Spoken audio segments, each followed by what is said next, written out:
माध्यमातून होतोय. मी MD अनिरुद्ध सापंदेकर यांचे आभार मानतो याच्याबद्दल. आणि आता मी निवेदन करतो माननीय मुख्यमंत्र्यांना आम्हाला मार्गदर्शन करण्यासाठी. सर्वांना नमस्कार, जय महाराष्ट्र.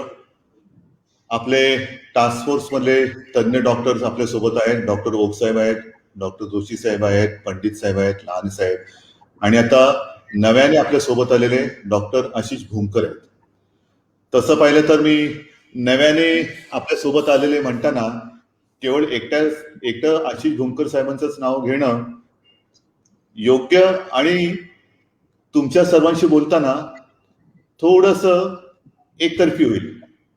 याचं कारण असं की ही कोविडची जी लढाई आहे ती साधारणतः 1 वर्षभर आपण लढतो आहोत. सुरुवातीचा काळ आणि आत्ताचा काळ अजूनही तसं म्हटलं तर हमखास औषध आपल्या हातात काय आलेलं नाही. गेल्या वर्षी आणि या वर्षी एक गोष्ट मात्र त्याच्यात परिस्थितीत फरक पडलेला आहे, तो म्हणजे गेल्या वर्षी कोविडची प्रचंड दहशत ही सर्व जनतेच्या मनात आणि डॉक्टरांच्या मनात सुद्धा होती.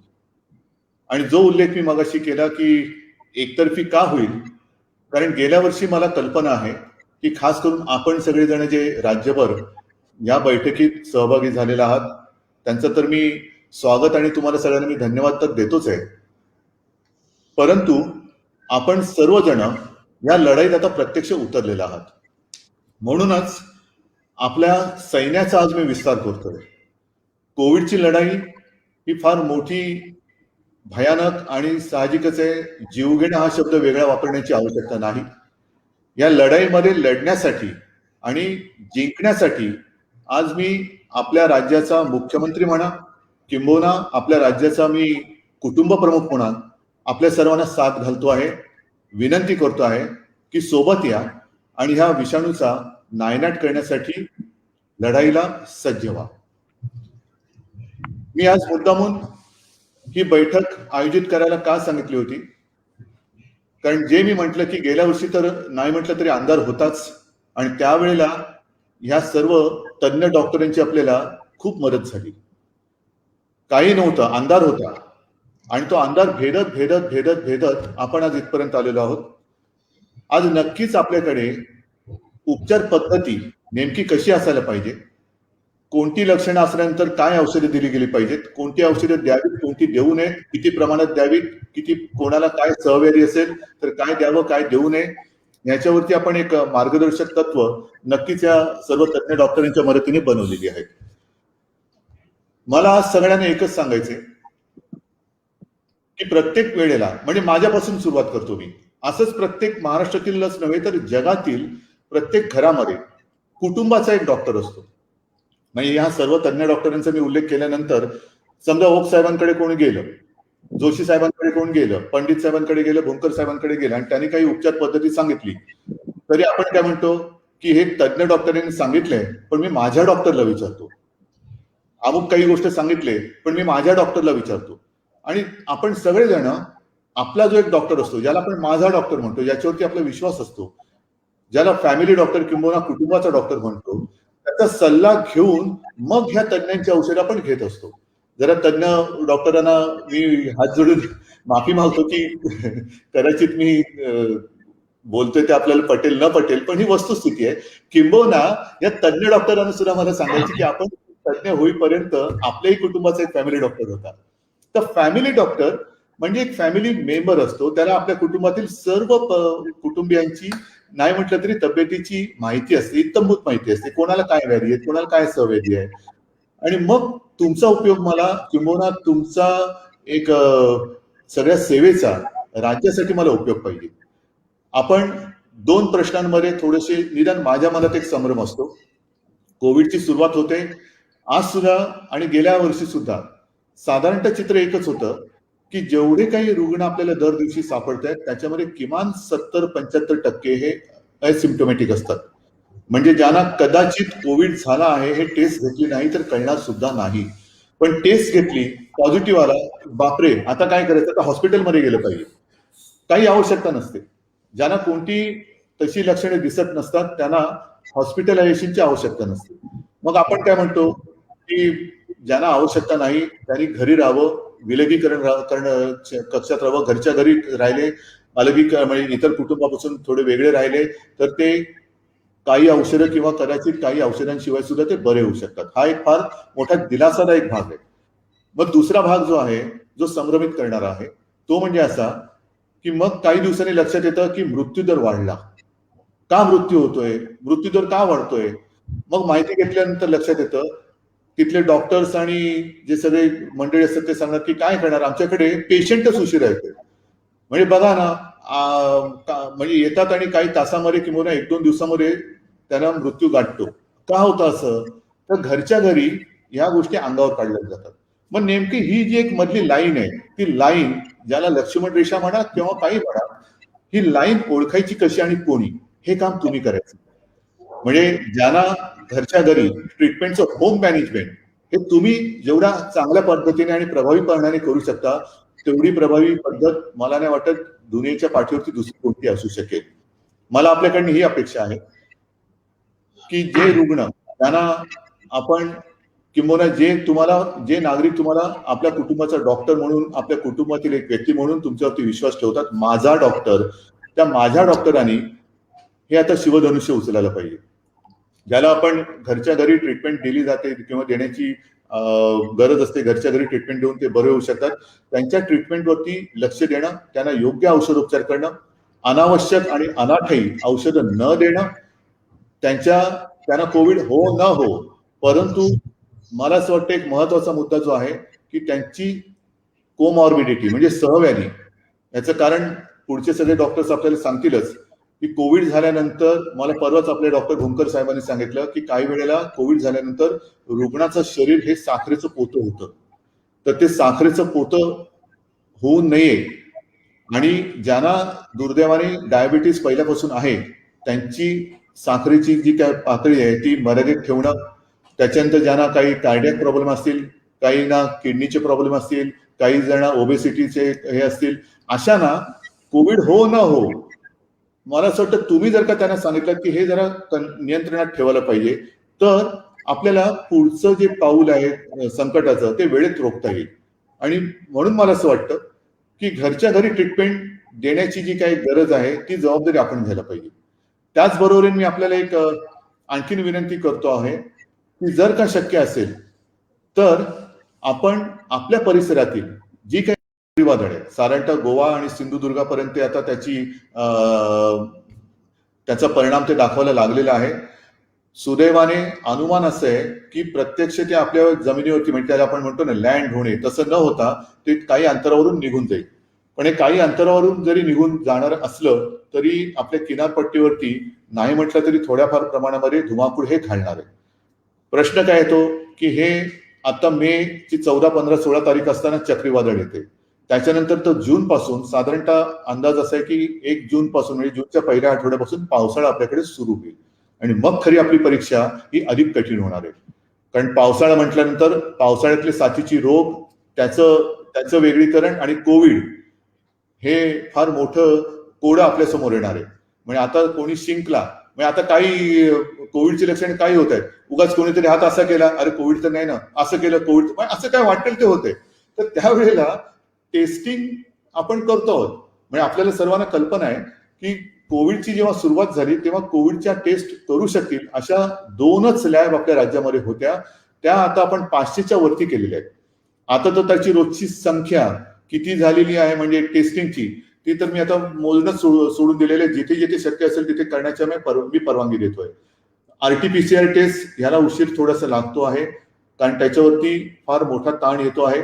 मी रॅपिड अँटीजेन टेस्ट सुद्धा वाढवायला सांगितलेले आहेत कारण पावसाळा जसं सुरू होईल लक्षणं दिसतील, सर्दी, खोकला, ताप, मग काही वेळेला गॅस्ट्रो असेल, काही वेळेला लेप्टो असेल, त्याचबरोबरीने कोविड सुद्धा आहे का हे तपासणं हे फार महत्वाचं आहे. आणि म्हणून मला असं वाटतं की आपण सगळेजण स्वतःच्या जीवाची पर्वा न करता आता रुग्णाचे प्राण वाचवण्यासाठी या रणभूमीवरती उतरलेला आहातच. आपल्याला जे जे काही समर्थन लागेल, जी काही साथ लागेल, साथ म्हणजे ही साथ नाही, सोबत, ती सरकार म्हणून आम्ही द्यायला सज्ज आहोत. मी आपल्याशी बोलताना मगाशी डॉक्टर जोशी साहेबांशी बोलत होतो, आपले काही प्रश्न हे मला दिसत आहेत त्याच्याबद्दल मी डॉक्टर लहाने साहेबांना सांगेन की लहाने साहेब आपण स्वतः लक्ष घाला. त्यांचे काही सेवाबाबत प्रश्न असतील, इतर काही गोष्टी असतील, त्या डॉक्टर ओक साहेबांना सुद्धा कल्पना आहे. आपण तुमचा एकही प्रश्न निरुत्तरित ठेवणार नाही. म्हणजे आता प्रश्न उत्तराच्या ह्याने नाही मी म्हणत, पण निर्णयाच्या बाबतीमध्ये वेळेवरती माझ्या समोर ह्या सगळ्या समस्या घेऊन या. कुठेही त्याच्यामध्ये कमतरता ठेवायची नाही. कारण सैन्य जर लढायला उतरत असेल तर त्या सैन्याला ताकद देणं हे सरकारचं काम आहे. आणि ती ताकद पूर्णपणे हे सरकार दिल्याशिवाय राहणार नाही. तूर्त मला असं वाटतं, मी पूर्वी एकदा लॉकडाऊन असताना बोललो होतो, तीच परिस्थिती आज जवळपास तशीच आहे की सर्व धर्मियांची प्रार्थना स्थळं आज बंद आहेत. कोणी मंदिरात जात नाहीये. मंदिरात जात नाही, मग देव कसा दिसणार? देवासमोर आम्ही जाणार, प्रार्थना करणार, त्याचे आशीर्वाद मागणार, मग देव कुठे आहे? तर तो देव मी तुमच्या रूपामध्ये बघतो आहे. तुम्ही सगळेजण देव आहात, तुम्ही सगळेजण देवदूत आहात. देवदूत बना, या लढाईमध्ये या, आणि जिथे देवाचा आशीर्वाद असतो तिथे यश हे नक्की असतं. त्या यशाची अपेक्षा करतो. तुमच्या सगळ्यांच्या सोबतीची अपेक्षा करतो. आपण सुद्धा स्वतःची काळजी घ्या आणि या लढाईमध्ये सामील व्हा. आपल्याला उपचार पद्धतीमध्ये जे काही प्रश्न, ज्या काही शंका असतील त्याचं निरसन, त्याच्यावर योग्य मार्गदर्शन आता हे सगळे आपले रती महारथी करतीलच. पण त्याच्याही नंतर आपल्या मनात कोणत्याही शंका कुशंका असतील तर त्या संकोच न ठेवता विचारा. सगळ्यांची प्रश्नांची उत्तरं मिळतील. आणि मात्र महाराष्ट्र जो आपण म्हणतो, चांदा ते बांधा, पूर्ण महाराष्ट्र जर प्रत्येक ठिकाणी माझा डॉक्टर हा उभा राहिला तर त्या वस्तीतून, वाड्यातून, पाड्यातून आपण कोविडला हद्दपार केल्याशिवाय राहणार नाही, हा आत्मविश्वास बाळगतो. आणि जोशी साहेब, मला असं वाटतं मी आता माझा माईक म्यूट करतो आणि आपण पुढची सूत्र सांभाळा, सूत्रसंचलन करा. सगळ्यांना पुन्हा एकदा धन्यवाद देतो. जय हिंद, जय महाराष्ट्र. धन्यवाद सर, खूपच छान तुम्ही मार्गदर्शन करताय आणि कुटुंब प्रमुख म्हणून तुम्ही आम्हाला सगळ्यांना प्रोत्साहन देताय. आता मी निवेदन करीन आपले टास्क फोर्स महाराष्ट्राचे अध्यक्ष माननीय डॉक्टर संजय ओक सर यांना आपल्याला संबोधित करायला. डॉक्टर संजय ओक हे माजी डीन आहेत KEM हॉस्पिटल आणि सेट GS मेडिकल कॉलेजचे. ते पीडियाट्रिक सर्जन आहेत आणि त्यांनी आमच्या पूर्ण टास्क फोर्सला एक मार्गदर्शन केलेलं आहे. तर ओक सर आपल्याला मार्गदर्शन करतील कोविड बद्दल आणि कोविड केअर बद्दल. Doctor Sanjay Oak please. नमस्कार. सर्वप्रथम आजच्या या उपक्रमाबद्दल माननीय मुख्यमंत्र्यांचे आभार मानतो. आपल्या लक्षात येईल, साधारणतः गेल्या वर्षभरामध्ये आपण 3 एक घोषवाक्य घेतली. सगळ्यात पहिल्यांदा आपण घेतलं होतं की माझे कुटुंब माझी जबाबदारी. त्याच्यानंतर आपण घेतलं मी जबाबदार. आणि आता ही तिसरी जी संकल्पना आदरणीय मुख्यमंत्र्यांनी मांडली आहे ती माझा डॉक्टर आहे. आता ह्याच्यामध्ये ना मी अगदी सुरुवातीला स्पष्ट करतो की माझ्या मनामध्ये फक्त MBBS वगैरे असं काहीही नाही. ह्याच्यामध्ये BAMS आहेत, आयुषचे माझे सहकारी आहेत, ज्यांच्याबरोबर मी गेली अनेक वर्ष कार्यरत आहे. आणि मला असं वाटतं की तुमचा रोल काय, आपल्या सगळ्यांचा रोल काय. थोडासा रोल आपला आणि मी राहुल शशांक आम्हा मंडळींचा वेगळा आहे. आम्ही हॉस्पिटलच्या आतमध्ये आहोत, आपण प्रत्यक्ष रणांगणामध्ये आहात. माझ्याबरोबर मोठा फौजफाट आहे, टीम्स आहेत, रेसिडेंट डॉक्टर्स आहेत, इन्व्हेस्टिगेशन्स आहेत. यातलं आपल्याकडे काहीही नाही आहे. आपल्याकडे आहे ती आपली बुद्धिमत्ता, आपण आजवर केलेली निरीक्षणं आणि अभ्यास, आणि समाजामध्ये आपल्याबद्दल असलेलं एक अतूट असं विश्वासाचं नातं. You are the real first level responders, you are the true ambassadors of health care dispensing. या माझ्या मनातल्या भावना आहेत. आणि कोविडचे 10 दिवसातनं तो बरा झाल्यानंतर नाही, पण रुग्ण परत गेल्यावरती होणारं जे पोस्ट कोविड प्रॉब्लेम्सचं सत्र आहे आणि त्याचं जे मॉनिटरिंग आहे त्याची जबाबदारी सुद्धा पुन्हा आपल्यासारख्या फर्स्ट लेवल रिस्पॉन्डर्स वरतीच आहे.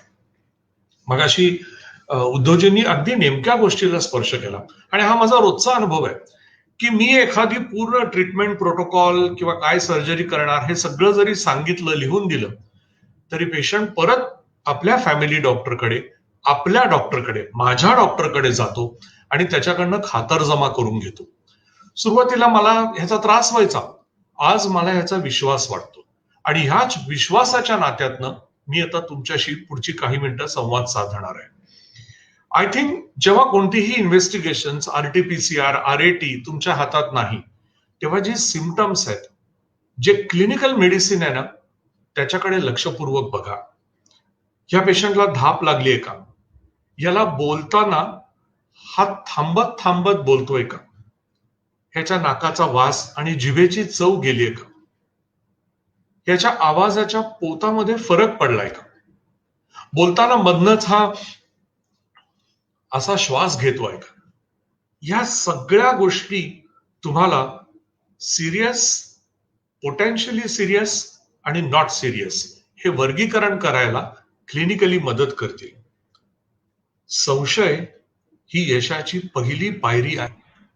आलेल्या रुग्णाला कोविड तर नाही ना, हा संशय पुढचे 4 महिने तुमच्या मनामध्ये असलाच पाहिजे.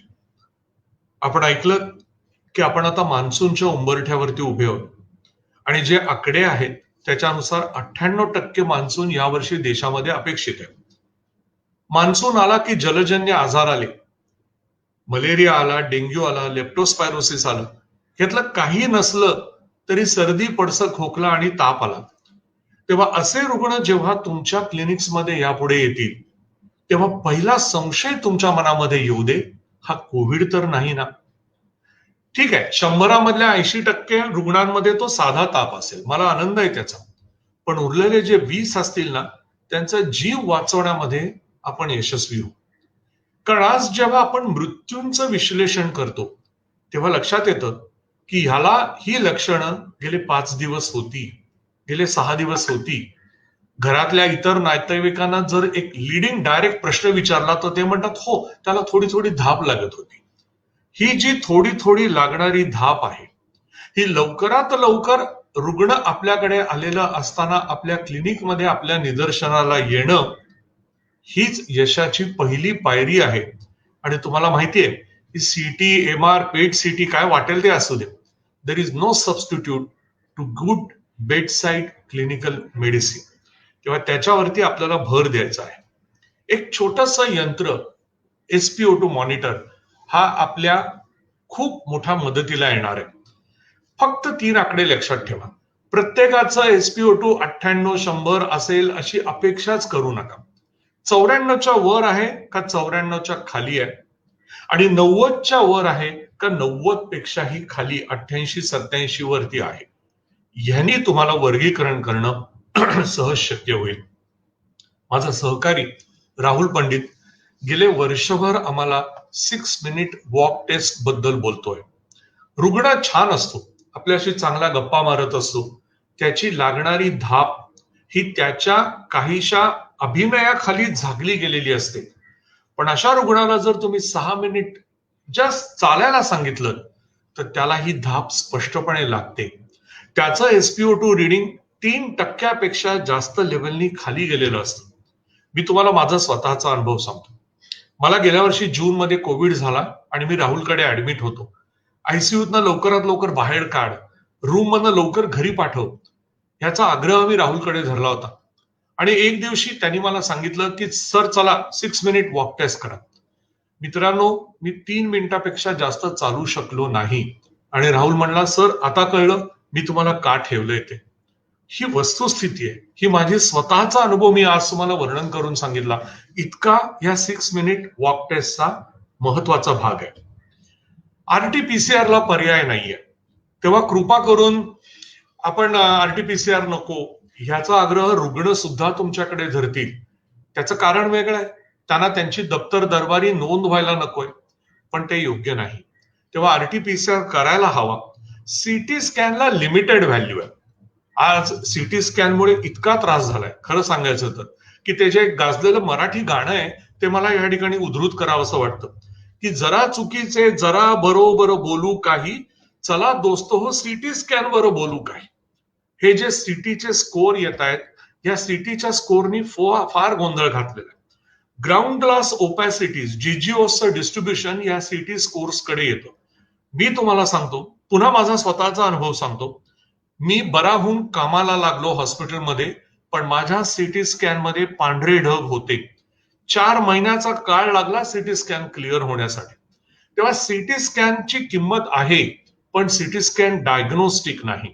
सिटी स्कॅन प्रोग्नोस्टिक तर निश्चितच नाही. त्याच्यामुळे रेडिओलॉजिस्ट असोसिएशननी एक व्हाईट पेपर रिलीज केला, त्याला टास्क फोर्सनेही पुढे सगळ्यांकडे पसरवलं. त्याचं कारण असं आहे की उगाच मी 21/25 आहे, मी 18/25 आहे, मला हॉस्पिटलमध्ये न्या, मला आयसीयू मध्ये ऍडमिट करा, हा जो आग्रह आहे हा अनाठायी आहे. We must treat the patient and his symptoms and not images, हे लक्षात ठेवा. आता ट्रीटमेंट कशी द्यायची? माझे दोन्ही मित्र आशिष राहुल आणि शशांक ड्रग्ज बद्दल डिटेलमध्ये बोलतील. मी एका ड्रग बद्दल बोलणार आहे आणि ते ड्रग आहे ऑक्सिजन, प्राणवायू. You heard me right. Oxygen is to be treated as a drug. आणि ज्याप्रमाणे आपण दुसरं कोणतंही ड्रग फुकट घालवू नाही, त्याचप्रमाणे ऑक्सिजन हा कधीही यापुढे फुकट घालवायचा नाही. शासनानं ऑक्सिजन ऑडिटची कमिटी नेमलेली आहे, प्रशासकांची नियुक्ती केली आहे. लीक होणारे व्हॉल्व्स, चुकीच्या पाईपलाईन्स, लीक होणारे रबर पाईप्स, यातनं सुद्धा ऑक्सिजनचा फार मोठ्या प्रमाणामध्ये व्यय होतो. तो आपल्याला यापुढे चालणार नाही. आपल्या क्लिनिकमध्ये, आपल्या पीएचसी मध्ये आपल्याकडे येणाऱ्या पेशंट्सच्या साठी ऑक्सिजन कॉन्सन्ट्रेटर्स, ऑक्सिजनेटर्स, सिलेंडर्स आणि मास्क हे आपल्याला निश्चित उपयुक्त आणि मदतीला ठरतील. पण ह्याच्या ज्या ट्यूब्स आहेत ना, ज्या आपण पेशंटच्या नाकात घालणार आहोत, त्याच्या स्वच्छतेबद्दल आणि स्टरिलिटी बद्दल काळजी घ्या. आज आशिष भूमकर आपल्या बरोबर आहे, तो म्युकोरमायकोसिस बद्दल बोलणार आहे. आमच्या असं लक्षात येत आहे की ह्या ज्या नेझल कॅन्युला आहेत, they can prove to be a source of fungal infection. दुसरी गोष्ट, ज्या पाण्यामधनं आपण ऑक्सिजन मूव्ह करतो ते पाणी डिस्टिल्ड वॉटर असलं पाहिजे, otherwise that can become a source of this fungal infection. याच्याबद्दल विस्तृतपणे आशिष तुमच्याशी बोलेल. परंतु या छोट्या छोट्या गोष्टी आहेत ज्याची काळजी तुम्ही तुमच्या क्लिनिकमध्ये घेऊ शकाल. एक महत्वाचा मुद्दा मला या ठिकाणी ड्रग्ज बद्दल बोलायचा आहे. शशांक बोलेल त्याच्याबद्दल डिटेलमध्ये, आणि तो म्हणजे स्टिरॉइड्स. आम्ही ज्या मोठ्या संख्येनं आज म्युकोरमायकोसिस बघतो आहोत, त्याचं एक कारण अनकंट्रोल डायबेटिस. आपण मगाशी म्हणलात तर बरोबर आहे की कोविडमुळे पेशंटचं साखरेचं पोतं होतं आणि हा पोत्यामधनं पुढे फंगल इन्फेक्शनची सुरुवात होते. मी गेली 40 वर्ष सर्जरी करतोय. असंख्य केसेसमध्ये over added fungal infections, over the bacterial infections मी बघितली आहेत. परंतु म्युकोरमायकोसिस मी गेल्या 40 वर्षात बघितलं नव्हतं, जे आज बघायला मिळत आहे. तेव्हा कदाचित कोविडच्या जिनोमचा थेट परिणाम असेल, शक्यता नाकारता येत नाही. परंतु डायबिटीस आणि अनकंट्रोल्ड स्टिरॉइड्स, जे मिथिल प्रेडनिसोलॉन 40 मिलीग्रॅम बीडी किंवा टीडीएस द्यायचे, ते जर कोणी 500 मिलीग्रॅम बीडी किंवा टीडीएस द्यायला लागला आणि या घटना घडलेल्या आहेत, तर आपण संकटाला आमंत्रण देतो मित्रांनो, हे लक्षात ठेवा. बाकी रेमडेसिवीर, टोसिझुलिमॅब, आयव्हरमॅक्टिन, ॲझिथ्रोमायसिन याच्याबद्दल राहुल बोलेल, मी त्याच्यावरती वेळ घालवणार नाही. पण कृपा करून ओसेल्टेमावीर लिहू नका. हाही अनुभव अनेक प्रिस्क्रिप्शन्स मध्ये आलेला आहे. जे ड्रग कुठल्याही प्रकारे सप्रमाण सिद्ध झालेलं नाही, असं ड्रग आपण कोणत्या धर्तीवरती प्रिस्क्राईब करतो आहोत, ह्या काही गोष्टींना आळा द्यायला पाहिजे. शेवटचे 2 मुद्दे मला फक्त मांडायचे आहेत, ते महत्वाचे आहेत, आणि ते म्हणजे होम क्वारंटाईन कोणाला करायचं, कसं करायचं, आणि गावामध्ये होम क्वारंटाईन आम्ही कसं करू शकतो. ज्याला अनकंट्रोल्ड कोमॉर्बिड कंडिशन्स आहेत, ज्यांचं वय जास्त आहे, ज्यांना गेले 3 दिवस सतत रेकॉर्डेड टेम्परेचर आहे, फिवर आलेलं आहे, किंवा ज्यांना गेल्या आठवड्यात फिवर होता, मग मधला पिरियड शांत गेला आणि आता परत फिवर येतोय, बायफेजिक फिवर असं ज्याला म्हटलं जातं, जे 6 मिनिट वॉक टेस्टला क्वालिफाय करू शकत नाहीयेत, आणि ज्यांच्या SpO2 मध्ये 3% जास्त ड्रॉपडाऊन बघायला मिळालंय, मला असं वाटतं की ह्यांना होम क्वारंटाईन करणं योग्य नाही. These are the red signals. ह्यांना आपण घरातनं बाहेर काढलं पाहिजे. आता एक फार छान सूचना माझा एक सहकारी आहे, मी दर रविवारी महाराष्ट्राच्या अंतर्भागात काम करतोय, शहापूरला काम करणारा माझा एक सहकारी आहे, PAMS आहे, डॉक्टर संकेत कुलकर्णी. कौतुकानं मी आज त्याचं नाव घेऊ इच्छितो. त्यांनी एक संकल्पना माझ्यासमोर मांडली आहे. तो म्हणला, सर हे बघा, गावातल्या लोकांना इन्स्टिट्यूट क्वारंटाईन करायला जागा नाहीये, त्या लोकांची ती मानसिकता नाहीये, पण आपण असं करू शकू का की PHC मधला एखादा हॉल असेल किंवा गावामधला एखादा समाज हॉल असेल, त्या ठिकाणी आपण ज्यांना असिम्प्टोमॅटिक पॉझिटिव्ह फेज आहे, कारण आमची घरं छोटी छोटी आहेत, आमचे शौचकूप शेअर्ड आहेत, तेव्हा अशा हॉलमध्ये गावातल्या एखाद्या ठिकाणी आपण एकत्र करूया आणि आपण त्यांची काळजी घेऊ सर. ह्याच्यात खूप फायदे होतील. SpO2 मॉनिटरिंग चांगलं होईल, त्यांना घरचा डबा पोहोचवता येईल, आशा वर्कर्स चांगल्या प्रकारे त्यांना मॉनिटर करू शकेल, यंग लोक जे त्यांच्यातले असतील ते वृद्धांची काळजी घेतील, SpO2 पल्स ऑक्सिमीटर वरती मॉनिटर करतील आणि त्याच्यातलं कोणी सिरियस व्हायला लागलं तर आम्ही CCC किंवा पुढच्या लेवलला मूव्ह करू शकू. ह्याच्यावरती उद्या टास्क फोर्समध्ये चर्चा होईल आणि आम्ही गव्हर्नमेंटला रेकमेंड करू. पण मला तुमचीही मतं जाणून घ्यायला आवडतील की ही संकल्पना जी अगदी ग्रासरूट लेवलला डॉक्टर कुलकर्णी माझ्याबरोबर काम करतात त्यांनी मांडलेली आहे आणि ती निश्चित स्वागतार्ह आहे. मला शेवटचा मुद्दा असं सांगायचा आहे, लहाने सर कायम सांगतायत, गेले 6-8 महिने लहाने सर अस्वस्थ आहेत की संजय पेशंट जात आहेत कारण पेशंट लेट येत आहेत, त्याच्यामुळे योग्य वेळेला ते रेफर होणं, मेडिकल कॉलेजमध्ये लास्ट मिनिटला आल्यावरती आपण काहीच करू शकत नाहीये आणि ही जी एक अगतिकता आहे यातनं जर बाहेर यायचं असेल तर तुम्ही योग्य वेळेला पुढच्या स्टेजला रेफर करणं याची गरज आहे. शेवटचा मुद्दा मांडतो आणि थांबतो. रुग्ण बरा होऊन परत होईल हे किती दिवस लागतील? काही रुग्णांना 2 आठवडे लागतात, काही रुग्णांना 2 वर्ष लागतात, ही अवस्था आहे. पूर्णिमा प्रभू म्हणून आपल्या बरोबरच्या एक आज श्रोत्या आहेत, डॉक्टर आहेत, त्यांनी असं लिहिलंय आणि ते फार योग्य आहे. त्यांनी असं लिहिलं की सेकंड वीक मधलं मॉनिटरिंग हे जास्त महत्वाचं आहे आणि मी 100% पूर्णिमाताई तुमच्या मताला सहमत आहे. मला स्वतःला सायटोकाईन स्टॉर्मचा त्रास झाला आणि मला राहुलकडे पार व्हेंटिलेटर पर्यंत जावं लागलं, हे सेकंड वीक नंतर झालं. पहिल्या आठवड्यात मला काही झालं नव्हतं. त्यामुळे हा जो फॉलोअप आहे, या फॉलोअपची जबाबदारी तुमच्यावरती आहे. आज माझ्या हॉस्पिटलमध्ये आणि आमच्या सर्वांच्याच हॉस्पिटलमध्ये मुंबईला मोठ्या संख्येनं पोस्ट कोविड कॉम्प्लिकेशन्सचे रुग्ण आता दाखल होत आहेत. त्याच्यात फंगल इन्फेक्शन्स आहेत, म्युकॉर आहे, म्युकॉर नसलेलं कॅन्डिडायसिस आहे आणि थ्रॉम्बो एम्बॉलिक एपिसोड्सचे इव्हेंट्स आहेत. मग त्याच्यात कॅव्हर्नस सायनस थ्रॉम्बोसिस आहे, हार्ट अटॅक्स आहेत, स्ट्रोक्स आहेत, पेरिफरल गँग्रीन्स आहेत. ह्या केसेस आज आम्हाला बघायला मिळत आहेत. मला असं वाटतं की ह्याचं मॉनिटरिंग आणि अर्ली डायग्नोसिस हे सुद्धा मी आपल्याकडनं अपेक्षा करतो. आज पुन्हा एकदा मुख्यमंत्र्यांचे आभार मानतो आणि या टास्क फोर्सचा सदस्य आम्ही सगळेच जण आहोत. मला असं वाटतं की मी डॉक्टर झालो याचं माझ्या आयुष्यातलं सर्वात उत्तम वर्ष जर कुठलं असेल वैद्यकीय पर्स्पेक्टिव्ह म्हणणं तर ते गेलं 1 वर्ष आहे.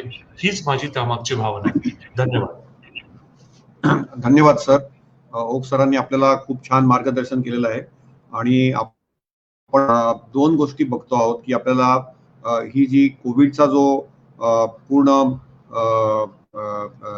शेड्यूल आहे त्याच्यात त्यांनी सांगितलेलं आहे आपल्याला, तर आपण इंग्लिश आणि मराठी अशा दोन्ही भाषांमध्ये बोलणार आहोत. कारण मला जाणीव आहे की खूप लोकांना मराठीत पण बोललेलं आवडेल आणि त्या अनुषंगाने आपल्याला बोलायचं आहे. तर मी होम बेस्ड केअरवर आता बोलणार आहे आणि होम बेस्ड केअरच्या अनुषंगाने मी आता थोडंसं एक प्रेझेंटेशन देणार आहे. ते प्रेझेंटेशन विजिबल आहे की नाही मला माहित नाही, पण COVID care at home, that is what I am going to talk on. आणि as doctor Oak has told us की home care is very critical and crucial आणि that is something which we need to understand better. So in the next 15 minutes what I am going to tell and share with everybody is how to manage people at home. तर घरच्या जेव्हा घरी रुग्ण असतो कोविडचा, तो how do you manage him at home, what tests have to be done, what investigations have to be done, when to do blood test, when to do CT scan and to monitor 7 things at home. आणि त्याच्यानंतर मग घरी कुठली औषधं चालतात, कुठली औषधं चालत नाहीत आणि रेड फ्लॅग्स काय आहेत, what are the red flags. माननीय मुख्यमंत्री पण म्हणाले की लक्ष्मण रेखा कुठली, की कधी घरी मॅनेज करून आपल्याला कधी हॉस्पिटलमध्ये रुग्णाला पाठवायचं, म्हणजे ज्याला आम्ही इंग्लिशमध्ये म्हणतो ट्रान्सफर किंवा ट्रायज करणं. आणि शेवटी एक टेक होम मेसेज द्यायचा आहे मला. तर when we know that when we get COVID our body response in 2 ways. Most people will have an adequate immune response, म्हणजे they will have a type 1 interferon which is made that will clear the virus through macrophages, TH1 helper cells and B cells, आणि they will neutralize the virus. म्हणजे आपल्या शरीरातल्या normal लोकांमध्ये 80% लोकांमध्ये त्यांच्या प्रतिकारशक्तीमुळे type 1 interferon T helper cell आणि B cell पेशीमधून न्यूट्रलाइज होते अँटीबॉडी आणि कोविडचा आपण भडीमार करतो. पण जे काही लोक असतात, वृद्ध असतात किंवा ज्यांना ब्लड प्रेशर असतं किंवा मधुमेह असतं किंवा हृदयविकार असतो किंवा किडनीचा आजार असतो, लिव्हरचा आजार असतो, त्यांच्यामध्ये कधी कधी इनएडिक्वेट इम्युन रिस्पॉन्स होतो. म्हणजे त्यांचं टाईप 1 इंटरफेरॉन किंवा there is a delayed type 1 limited interferon आणि त्यांच्या सेल डेथ होते, endothelial cell death, epithelial cell death, आणि their cells are overactive, their immune cells are overactive like T cells, NK cells or natural killer cells, and the macrophages get overactive and you get this storm. And now we all know that there is a cyclone and everybody knows about that cyclone, but there is a lung storm or a heart storm, and that is called a cytokine storm. So typically COVID has 3 stages and COVID has 3 outcomes. 80% of all patients with COVID will be self-limiting, yani they will be absolutely fine. Whether you treat them or you don't treat them, they will recover. 15 to 20% will get severe COVID, and 1 to 2% people we will lose. And we want to have a zero COVID death. There are 3 stages of COVID. Stage 1 is asymptomatic, in which the immune system is active, the virus engages the PAMPS, and the type 1 interferon is released. The stage 2 is non-severe or symptomatic, in which the immune is activated, the T cells are active, the B cells are active, antibodies are made, and the virus is being neutralized, and our own body, or for little help from outside, we are able to neutralize the virus. And stage 3 is the unfortunate stage, and we want to avoid that unfortunate stage on this cytokine storm, the 3C we call it: cytokine release syndrome, coagulopathy, and complement. So it's inflammation, thrombosis, and coagulation. These are the 3 terms which we call, and that is what Dr. Rahul Pandit will talk in his talk. So basically we are in the era of evidence based medicine, आणि आपण कुठलेही recommendation करतो तर आपण experience वर करत नाही. आणि कोविड हा प्रिडिक्टेबली अनप्रिडिक्टेबल व्हायरस आहे. आज जे आपण म्हणतो ते उद्या कधी कधी खरं नसतं, मागच्या वर्षी आपण जे केलं ते ह्या वर्षी कधी कधी खरं नसतं. त्यामुळे आता रेकमेंडेशन जे आहेत त्याच्यात रेकमेंडेशन आणि एव्हिडन्सचे 3 प्रकार आहेत. ए म्हणजे स्ट्रॉंग, बी म्हणजे मॉडरेट, सी म्हणजे ऑप्शनल. आणि एव्हिडन्स जो आहे that we rate it as 1, 2A, 2B आणि 3. तर 1 is like when there are more than 1 randomized control trials without limitations. 2A is randomized trials but small analysis. 2B means no randomized trials or observations, and 3 is expert opinions. So lot of COVID medicine today is C and 3, म्हणजे optional and expert opinion, but some of it has only no basis. In fact, after 1 year we know what does not work. We know hydroxychloroquine does not work. We know so many other drugs don't work. Doxycycline doesn't work. Azithromycin doesn't work. So fundamentally, when we are monitoring COVID, we know that we have to do an RT-PCR test. RT-PCR test is positive in 70% of cases, and in 30% it could be negative. But if single test is positive, you are reasonably certain that you have to treat this person as COVID. There is very rare possibility of a false positive test. The rapid antigen test, if it is positive with a sensitivity of 50% of the test. If it is positive, then we have to treat. And once we treat that, we have to ensure that we don't need to repeat RT-PCR. However, if the rapid antigen test is negative, then you need to follow up the patient after 3 to 5 days if the patient is symptomatic, and self-isolate. So minute you suspect somebody with COVID, first thing you should do is isolate. And after isolation, do RT-PCR test or a rapid antigen test. And if both these tests are negative, but there are persistent symptoms, only then very rarely we use a test called a HRCT. But HRCT normally we don't use for diagnosis unless and until you have suspected symptoms of COVID, and then we use an HRCT. There are recommendations for that, and we never use antibody test for diagnosis. So that is something which we need to know. माननीय मुख्यमंत्र्यांनी सांगितलं की biomarkers कुठले आहेत. तर आपल्याकडे कसं आहे की आपल्याला साध्या बायोमार्करचा खूप फायदा होतो, आणि त्याची सगळ्यात सोपा बायोमार्कर आपल्याकडे जो अवेलेबल आहे, जो नॉर्मली आपण 3ऱ्या त्या 5व्या दिवशी कोविड मध्ये करतो, त्याला म्हणतो CBC आणि CRP. सुंदर, सस्ता आणि मजबूत. CBC is the simplest test. त्याच्यामुळे आपल्याला कळू शकतं की COVID will it become serious or not. CBC is complete blood count, आणि in the complete blood count look at 2 things: RDW, red cell width. If the red cell width is more than 14.5, it is likely that the patient will deteriorate. If the neutrophil to lymphocyte ratio is high, then it is likely that the patient will deteriorate. So from the CBC, if we get 2 markers, that red cell width is more than 14.5 or the neutrophil to lymphocyte ratio is high, then the patient is likely to deteriorate. But in the CBC, we sometimes see the WBC count, neutrophil count, lymphocyte count, platelet count. Sometimes if we have sophisticated labs, we can do NK cell count. But they are all optional.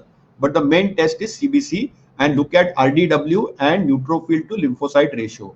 The other test, which is also cheap, available all over Maharashtra, all over India, all over the world, is CRP, C-reactive protein. If that C-reactive protein is climbing up, then it's a red flag, it's a red signal. So if the RDW is high, NLR is high, CRP is rising, it's a red flag that the patient may not be at home. You need to send a patient to hospital. Optional tests are LDH, ferritin, D-dimer, PCT, and IL-6. But remember, many of these tests could be misleading. So don't get carried away by this test. Don't keep doing this test every 2 to 3 days. Sometimes they can be more harmful and they will lead to panic, fear, and confusion. So it's very, very important that we practice correct medicine. If you do a simple CBC and CRP, we get reasonable interval.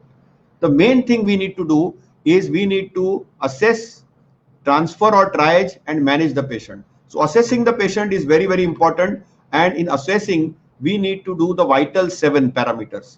First is measure temperature. प्रत्येक पेशंटचा ताप घ्या. ताप जर का 100च्या वरती असेल तर पॅरासिटामॉल वापरा. याच्याबद्दल कुठेही दुमत नाहीये. पॅरासिटामॉल सगळीकडे अवेलेबल आहे आणि ताप खाली ठेवा. कारण कंटिन्युअसली ताप खाली ठेवण्यामुळे पल्स रेट वाढत नाही. पल्स रेट वाढला नाही तर कोणाला अंडरलाईंग हार्ट डिसीज असेल, अंडरलाईंग जर का कार्डिओ मेटाबॉलिक रिस्क असेल तर त्याच्यामुळे तो खाली राहतो. पल्स जर का जास्ती असेल, 100च्या वरती असेल तर रेड अलर्ट आहे. रेस्पिरेटरी रेट आहे आपला जो तो जर का 24च्या वरती असेल तर रेड अलर्ट असतो. If the blood pressure is more than 140/90, then we need to be alert and we need to start medicine for blood pressure. But the main thing which everybody said, including Dr. Oak, is the oxygen saturation. Me and Dr. Rahul Pandit have written a full text article in our Association of Physicians of India journal. And if you do a simple pulse oximeter and take the baseline saturation, if it is less than 93%, then you need to be in the hospital and do prone position. Or if there is a 3% drop after a 6-minute walk test, then again you need to be in a hospital. The 6th parameter is glucose, and we need to measure glucose because many people are diabetic and try to keep the glucose between 140 and 180. If the glucose goes up, then it's a red alert. Put them in the hospital and often use insulin. And the 7th vital sign, and Dr. David Klonoff just published a paper 2 days back that the main thing in COVID care is telephone and digital connectivity. Today also you are all connected because of a smartphone, because of a computer, because of a TV screen. So these are the 7 things in home care that monitor temperature, pulse, respiratory rate, blood pressure, oxygen saturation, glucose, and digital connectivity. When you're managing patients at home, often the relative talks to you. Please talk to the patient. You can immediately pick up a COVID patient by the speech of the patient. If the patient is out of breath, if the patient cannot speak properly, patient is feeling tired talking to you, that means that this patient is not well. And you need to triage the patient. So symptoms are fever. If the fever persists for more than 5 days, then you need to keep the patient in hospital. If the patient is persistently tired and fatigued, you need to keep the person in the hospital. If there is dry hacking cough more than 5 days, then you need to keep the patient in the hospital. And if there is dry hacking cough for more than 5 days, sometimes we give inhaled budesonide. There's a trial published in the Lancet couple of weeks back that this may help. But remember, if the cough मधून जर का sputum आली तर मात्र secondary infection असेल तर कधी कधी अँटीबायोटिकचा फायदा होतो. नाही तर ड्राय कॉफ साठी पर्सिस्टंट 5 डेच्या वरती असेल तर sometimes you need hospitalisation. Some people have experiencing loss of smell and taste.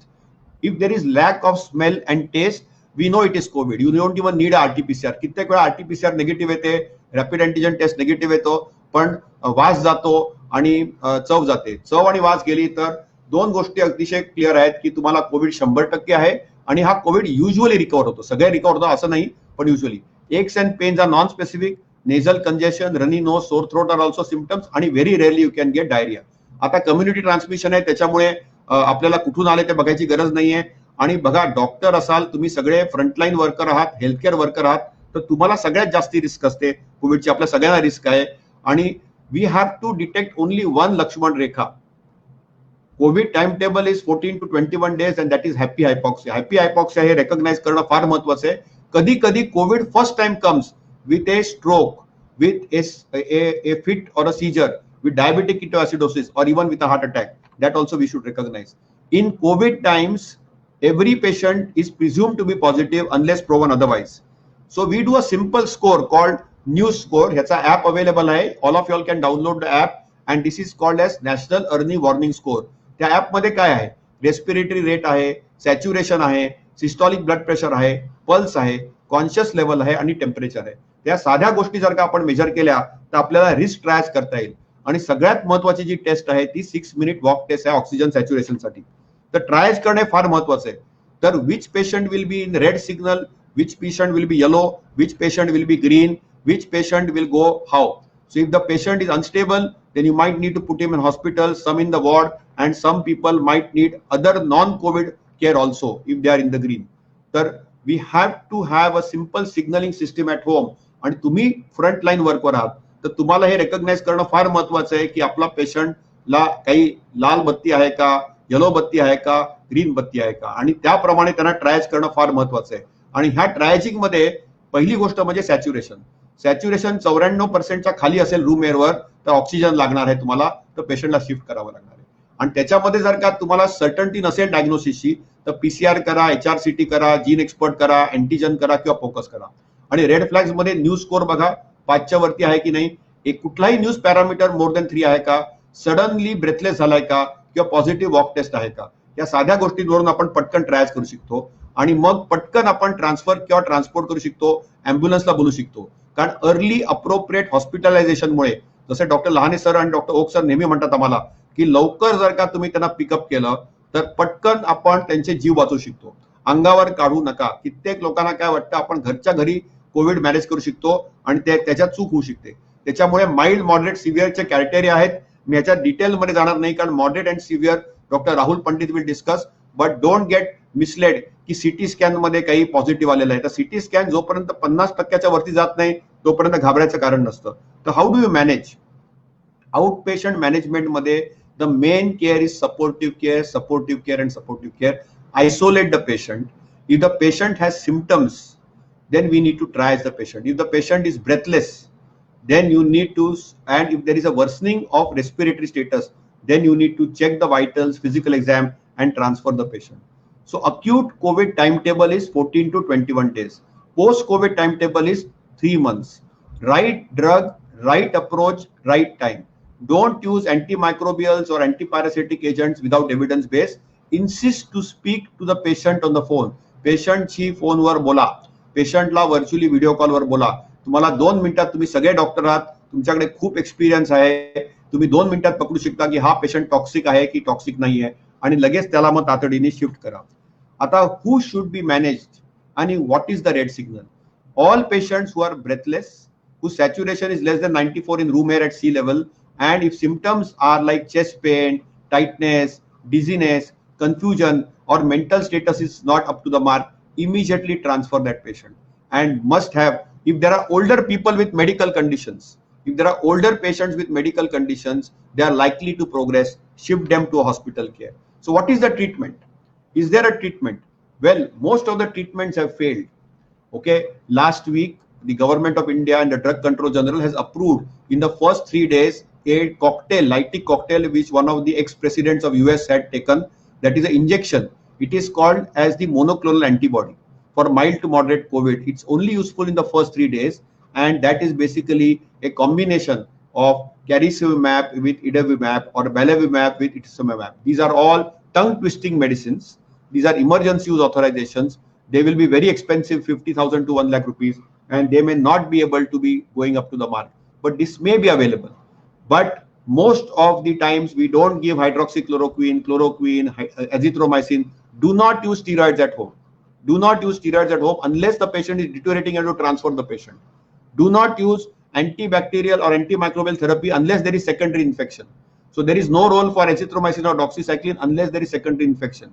And all other therapies, including ivermectin, are investigational. So we have to decide what is the state of the patient with viral load, immune dysfunction, and radiological parameters. In the first 10 days, the virus is multiplying. That is the time there is fever and dry cough, lymphocytopenia is there, and that is stage 1. In stage 2, it is the lung phase. So there is nose COVID and throat COVID in the first stage, where there is active viral replication which lasts for 10 days. In that phase, In the first 3 days, if you give a drug like favipiravir, it may work. Otherwise, even that has very poor data. In the first 10 days, if we give it a injection in the hospital on those who need oxygen, remdesivir will work. Otherwise, that Rahul will elaborate. And steroids only work in the hospital situation. So at home situation, try to avoid steroids. So steroids, low molecular heparin, and complications are all hospital-based therapies. Favipiravir may work for mild to moderate COVID if used only in the first 3 days. Otherwise, it has virtually no role. So don't really push yourself on favipiravir or ivermectin. The data on that is not very robust. So don't panic about that you have not used it. But yes, if you pick them in the first 3 days and if you give the right dose of favipiravir, it will clear the virus faster. Remdesivir, again in moderate to severe COVID, may not save lives, but will save hospital stay and allow you to get the patient back home faster. So 2 to 3 days of hospital stay will be better. And that is something very, very important. So the main take home message is monitor very closely with the 7 vitals: temperature, pulse, respiratory rate, blood pressure, glucose, and oxygen saturation, and be digitally connected and talk to the patient. Identify red flags. If saturation drops down, patient is sick, patient is mentally confused, patient is senior citizen and not able to handle things properly, if there is a doubt, transfer. Look after in isolation mental health.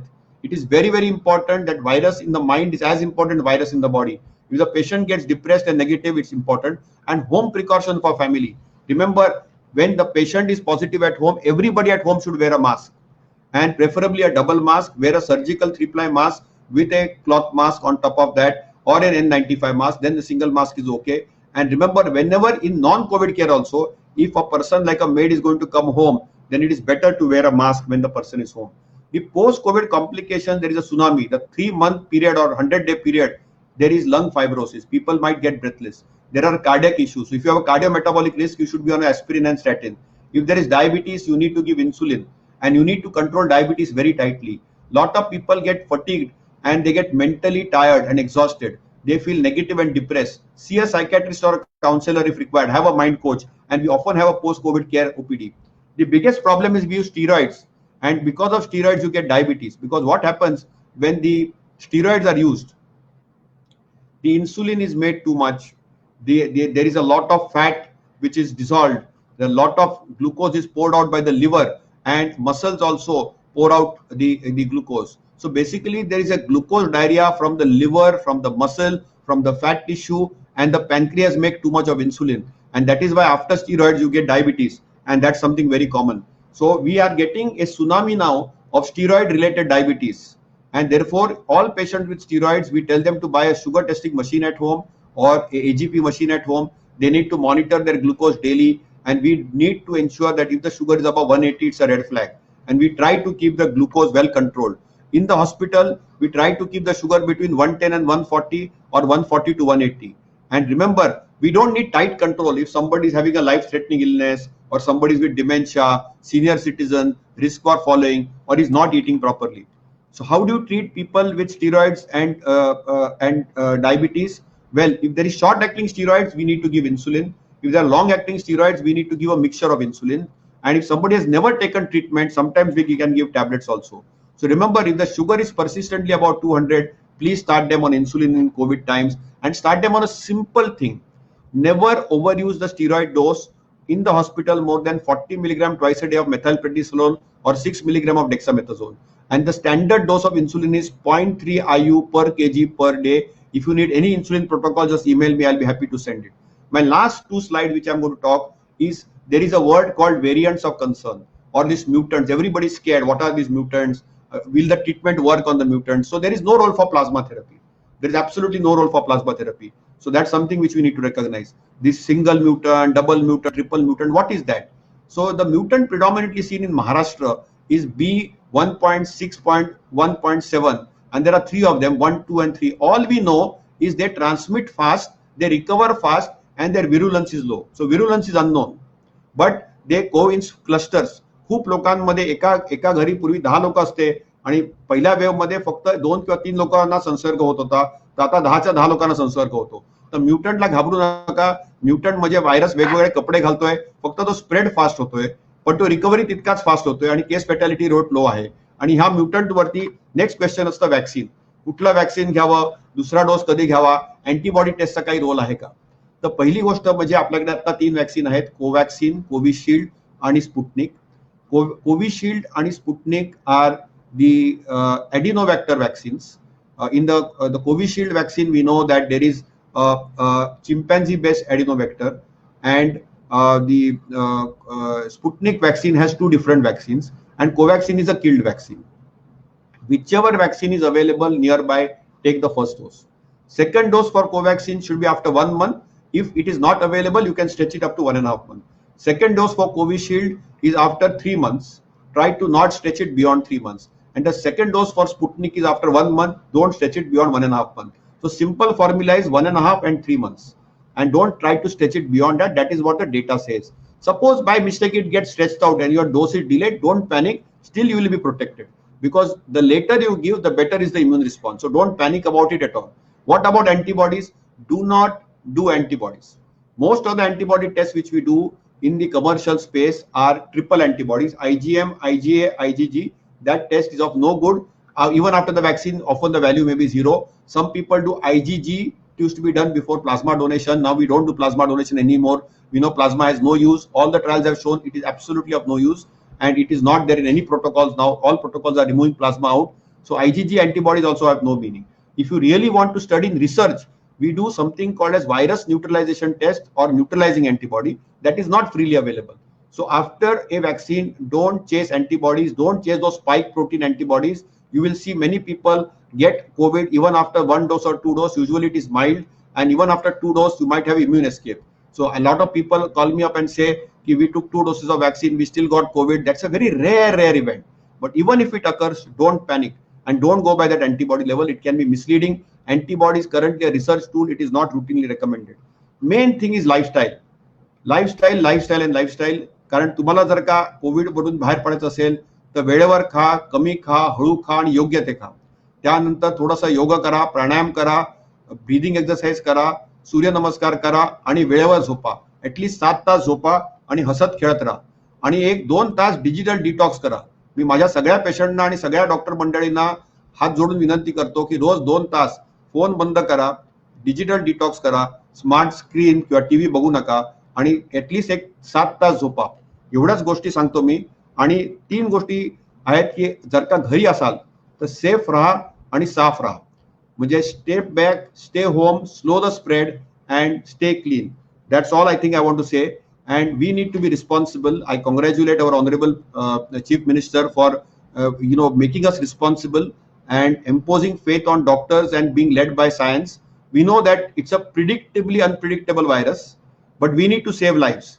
And if there is anything, you can always feel free to email me. I'll always be available on email. Now I'll request Dr. Rahul Pandit. He will tell you, I told you what you can do at home, but now Dr. Rahul Pandit will tell you what you can do in a hospital, when to go to hospital, what treatments are given in hospital, what works in the hospital and what doesn't work in hospital. And Dr. Rahul Pandit is the chief of critical care of the Fortis group of hospitals. He's a very close friend of mine. We actually got connected in COVID times. He's like a brother to me. And me, Dr. Rahul Pandit and Dr. Oak almost had COVID almost at the same time. One was managed at home, one in the hospital, and one had severe COVID. So we all can be categorized as mild, moderate, and severe categories of COVID. And we are quite open about it, and we have talked about it. So Dr. Pandit will further now take us through the journey in the hospital.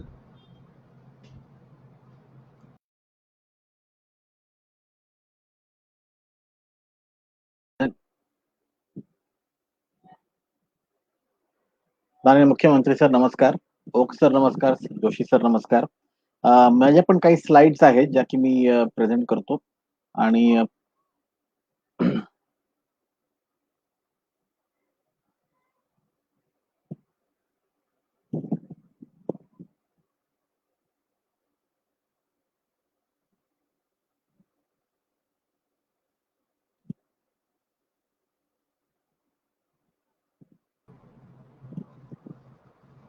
can you see my slides?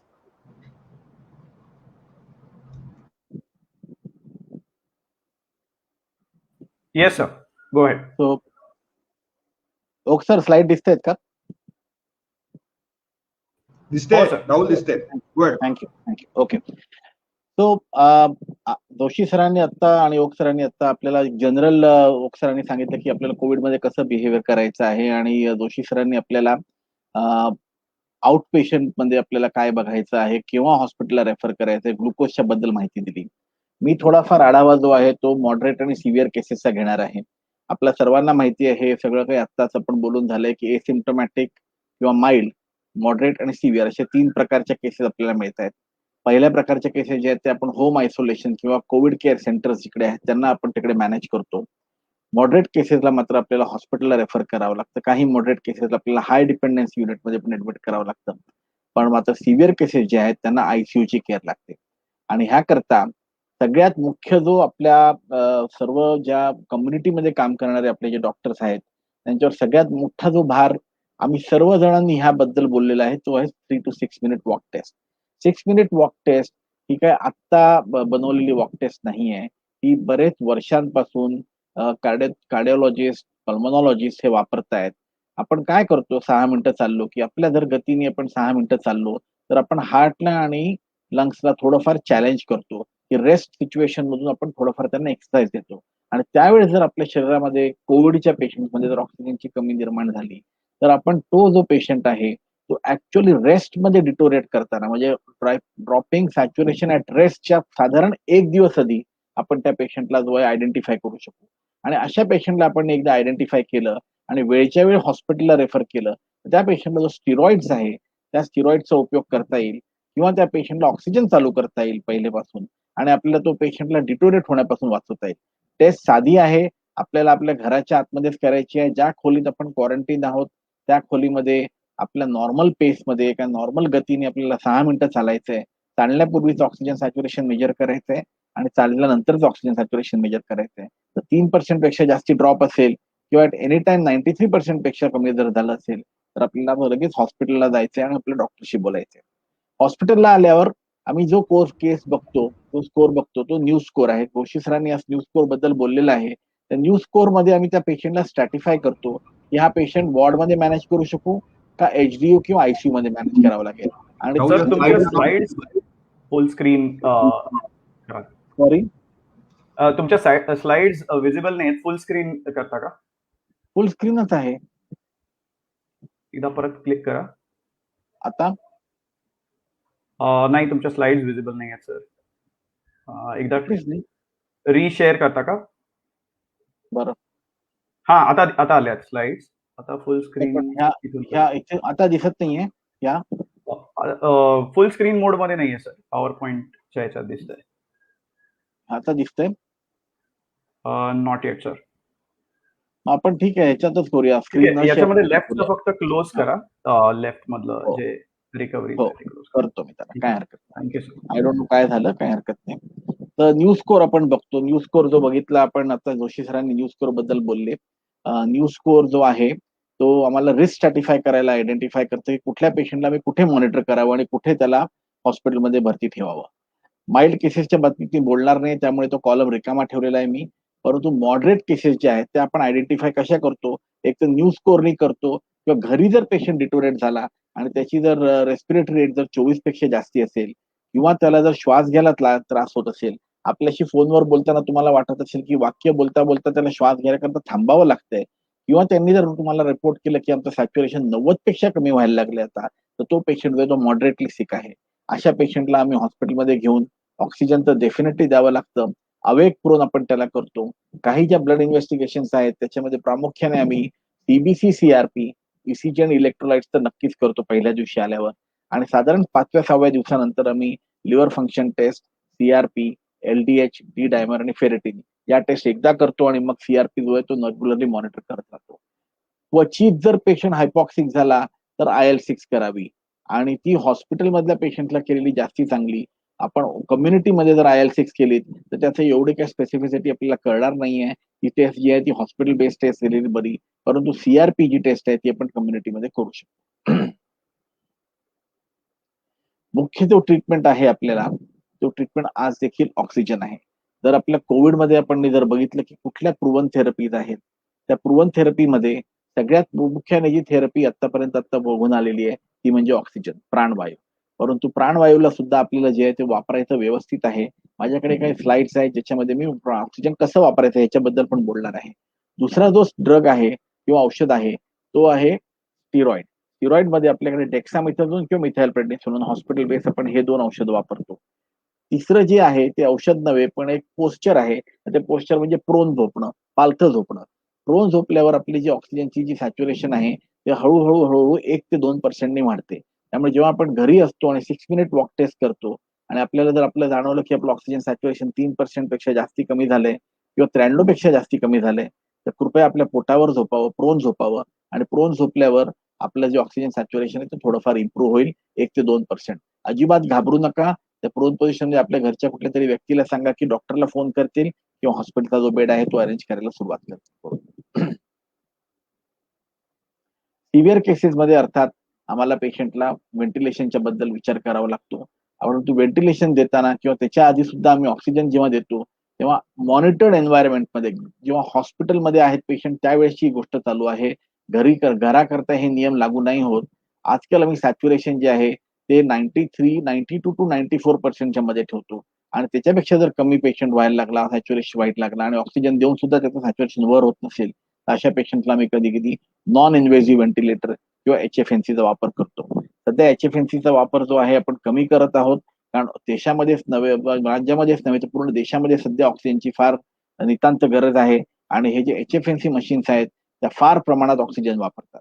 ते awake prone जे posture आहे ते आम्ही हॉस्पिटलमध्ये सुद्धा maintain केलेलं आहे.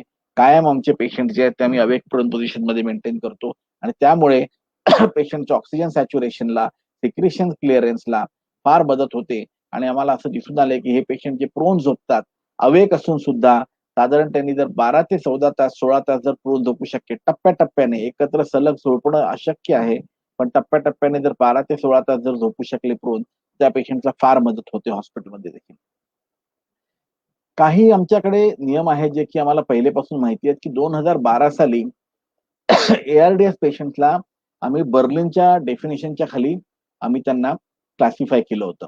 त्यामध्ये 3 क्लासिफिकेशन्स आले होते. तर हे थोडा मेडिकल मुद्दा आहे, पण for doctors who are listening, mild, moderate आणि सिव्हिअर आम्ही PF रेशोनी करतो. ज्यांचा PF रेशो 200 आणि 300च्या मध्ये आहे, त्यांना आम्ही माइल्ड म्हणतो. ज्यांचा 100 आणि 200च्या मध्ये आहे, त्यांना आम्ही मॉडरेट म्हणतो आणि ज्यांना सिव्हिअर असतो त्यांचा PF रेशो 100च्या खाली असतो. आणि त्याकरता काही दुसऱ्या कॅटेगरीज दिल्या गेलेल्या आहेत.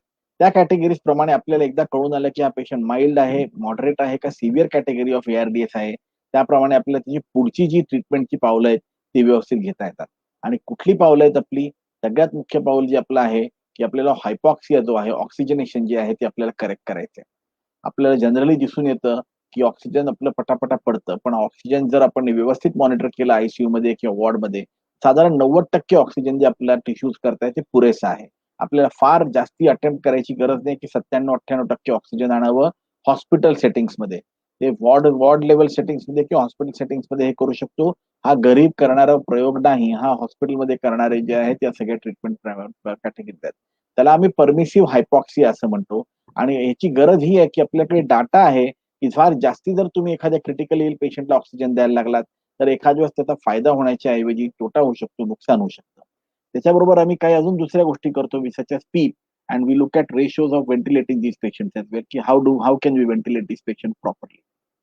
दुसरा जो आमचा रोल आहे हॉस्पिटलमध्ये की पेशंटला जो श्वास घ्यायला त्रास होतो त्याचा आपण वर्क ऑफ ब्रीदिंग जे आहे ते कंट्रोल करतो. आणि वर्क ऑफ ब्रीदिंग कंट्रोल करायला कधी-कधी आम्ही HFNC वापरतो, NIV वापरतो किंवा जर पेशंट व्हेंटिलेटरवर असेल तर त्याला आम्ही बऱ्यापैकी सिडेट ठेवतो. कधी-कधी मसल रिलॅक्सेंट देऊन त्यांना पूर्णपैकी झोपवतो देखील आणि सिडेशन द्यावं लागतं आम्हाला.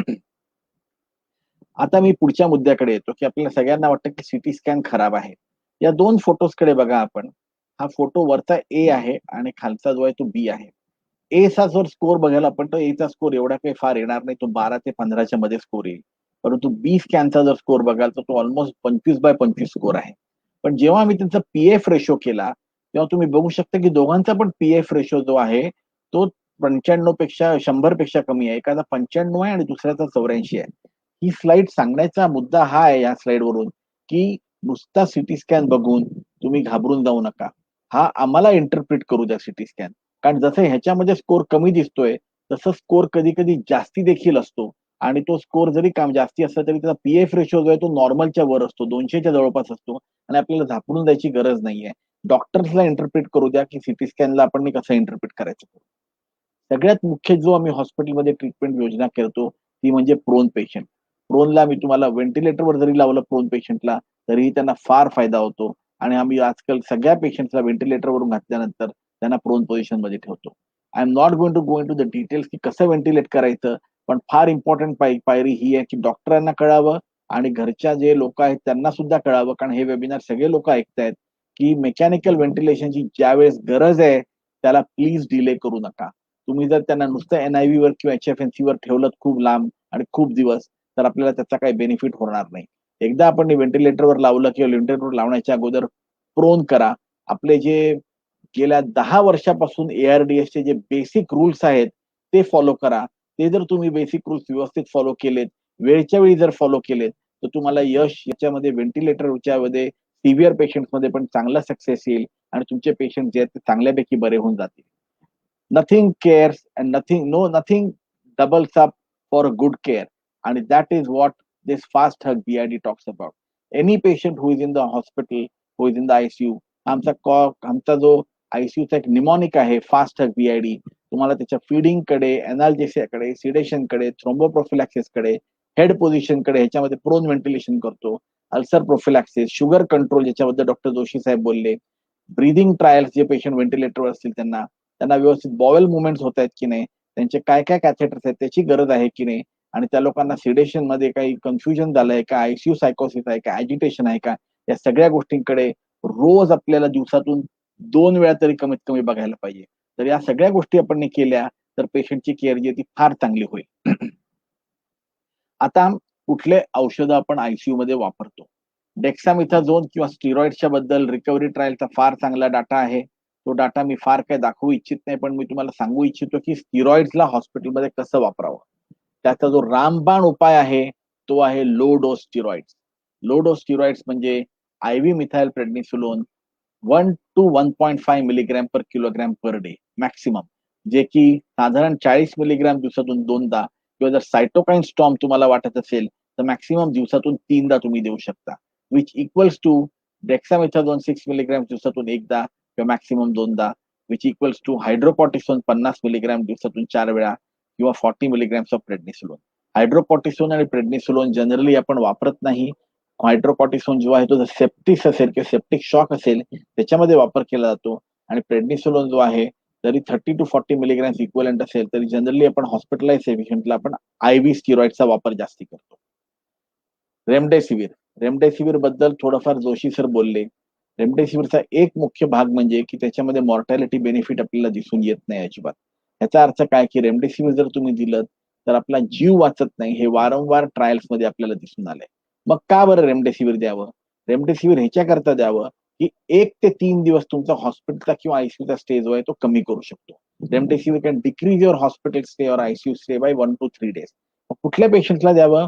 इमर्जन्सी यूज ऑथरायझेशन फक्त आता आपण दिलेलं आहे. Moderate to severe cases. Rule of thumb जो आहे तो म्हणजे ज्यांना सप्लिमेंटल ऑक्सिजन लागते त्यांना आपण रेमडेसिवीर देऊ शकतो. त्या पेशंट्सला रिनल किंवा किडनी डिस्फंक्शन, हिपॅटिक डिस्फंक्शन नसावं.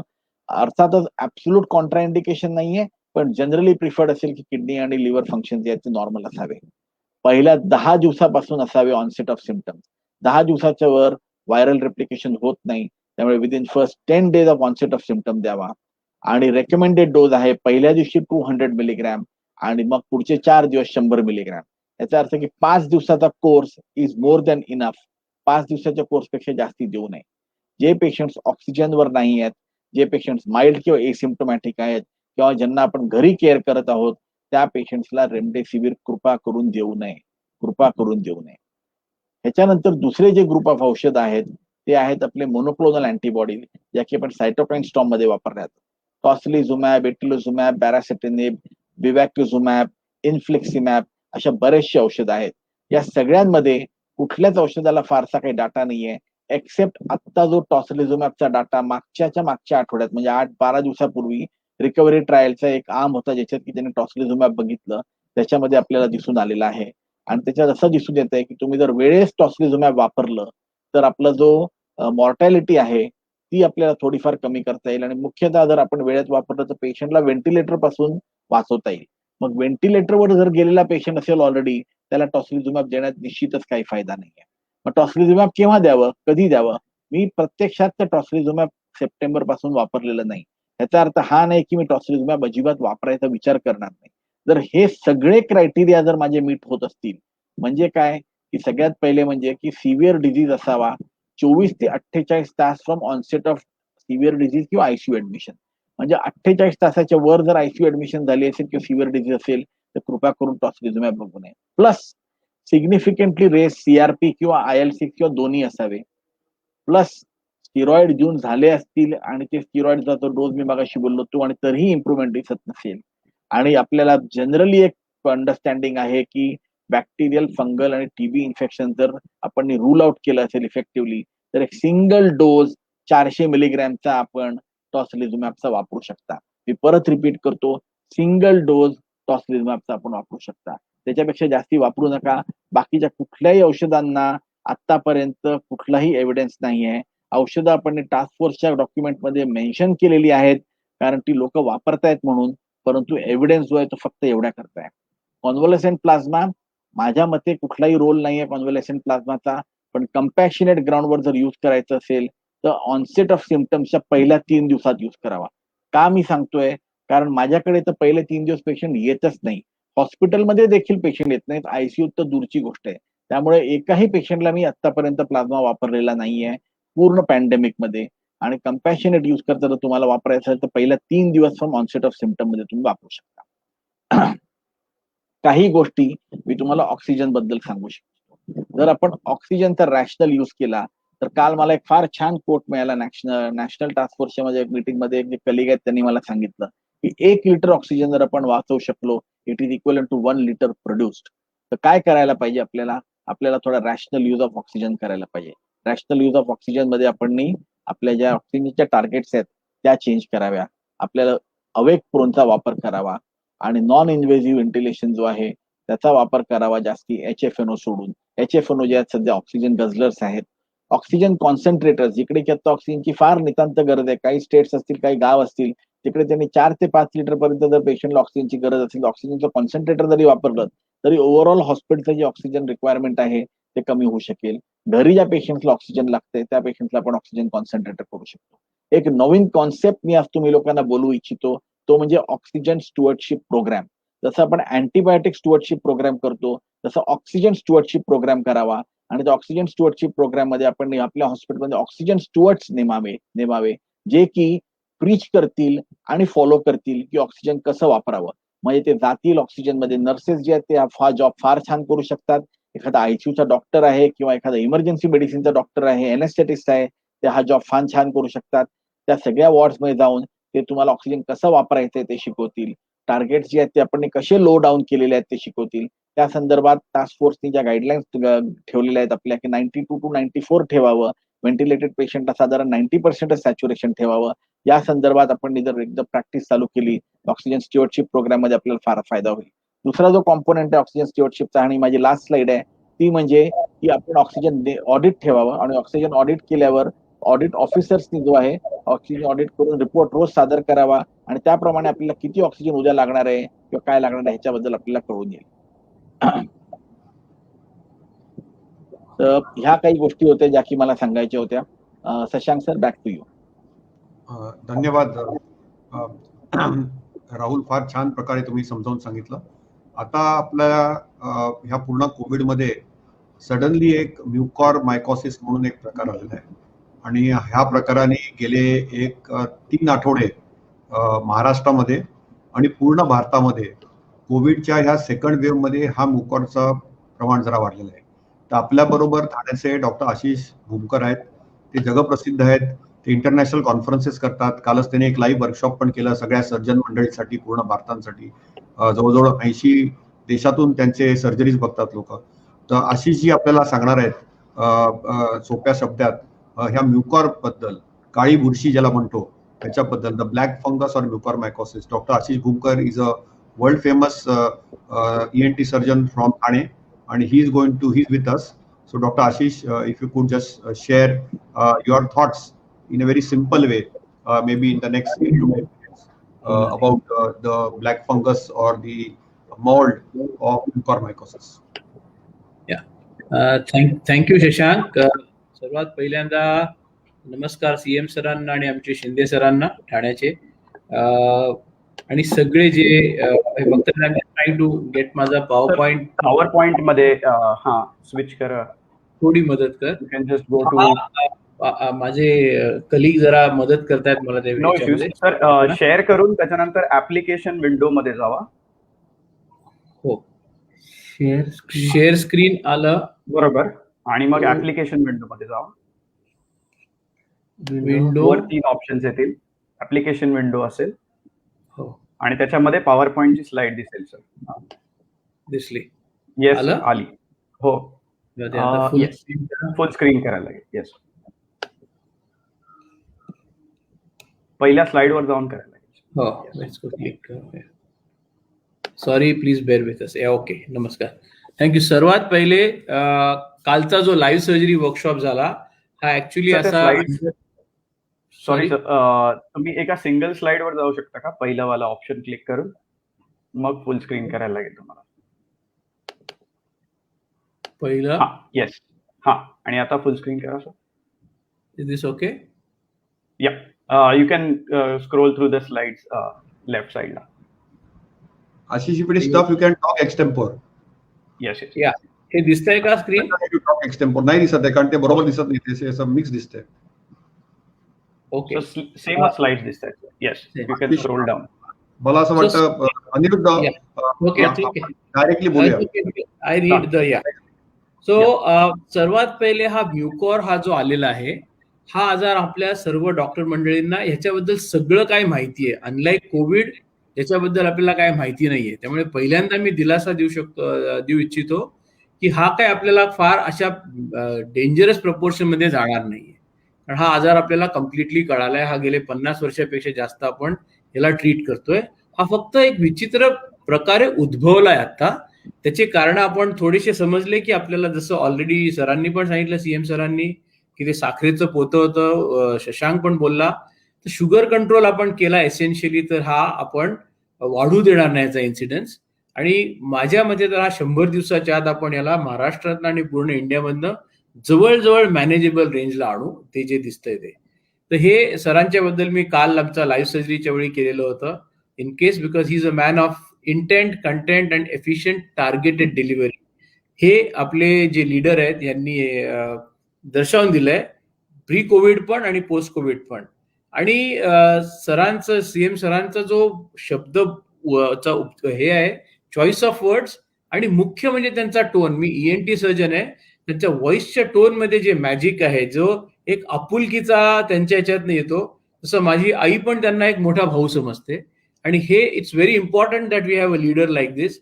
अरे, आज रात्री 8 वाजता उद्धव घरी येणार आहे, हे जे सेंटिमेंट आहे एका लीडरचं, I think this is where the real treatment is beginning. आणि असं उद्धव म्हणण्याचं कोणत्या तरी एका वयस्कर बाईंनी किंवा इव्हन यंग मुलांनी, हे खूप मोठं भाग्य आहे की एखाद्या माणसाला अशा टाईपचं टायटल येतं. नाहीतर विथ फॉर्मॅलिटी सगळेजण जी करत बसतात. Coming to this black fungus, आपल्याला पहिले 1-1.5 वर्षापूर्वी व्हायरसने आणलं, त्याच्यानंतर fungus was logical for it to come, असं आपल्याला हाइंडसाईटनी वाटतंय. माझी भीती आहे की याच्यानंतर एखादा बॅक्टेरिया येईल का काय, पण याच्याबद्दल मी फक्त टास्क फोर्समध्ये बोलेन.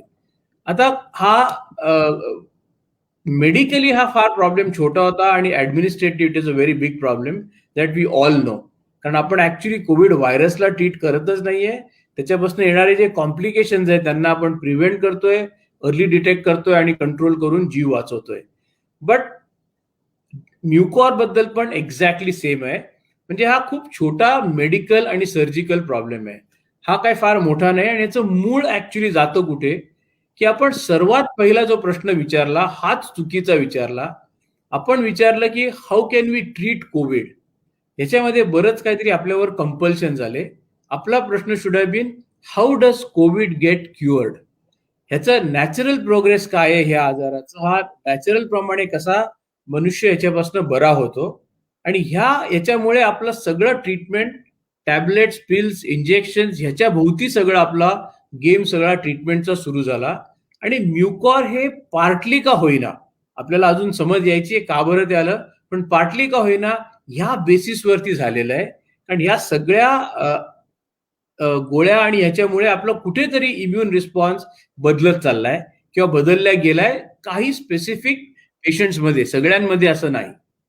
तर एखाद्या एरियामध्ये मी बाकीच्या पब्लिक प्लॅटफॉर्मवर सांगतो की एखाद्या लोकॅलिटीमधनं एक माणूस म्हणतो मला सगळ्या मांजरी काढून टाकायच्या आहेत, तर त्या सगळ्या मांजरी काढून टाकतो. पण त्या मांजरी निघून गेल्या की मग रॅट्स तिथे खूप यायला लागतात. मांजरी निघून गेले की उंदीर आले, आणि उंदीर आले की त्यांच्या पाठोपाठ साप येतो. हा एक पॉइझनस स्नेक आलेला आहे, जो आपण काहीतरी करायला गेलोय कोविडच्या पेशंटला किंवा कोविडमुळे, आणि त्याच्यानंतर होणारा हा एक पॉइझनस स्नेक म्युकॉर आहे. पण ह्याच्यावरती आपल्याकडे उपचार आहे.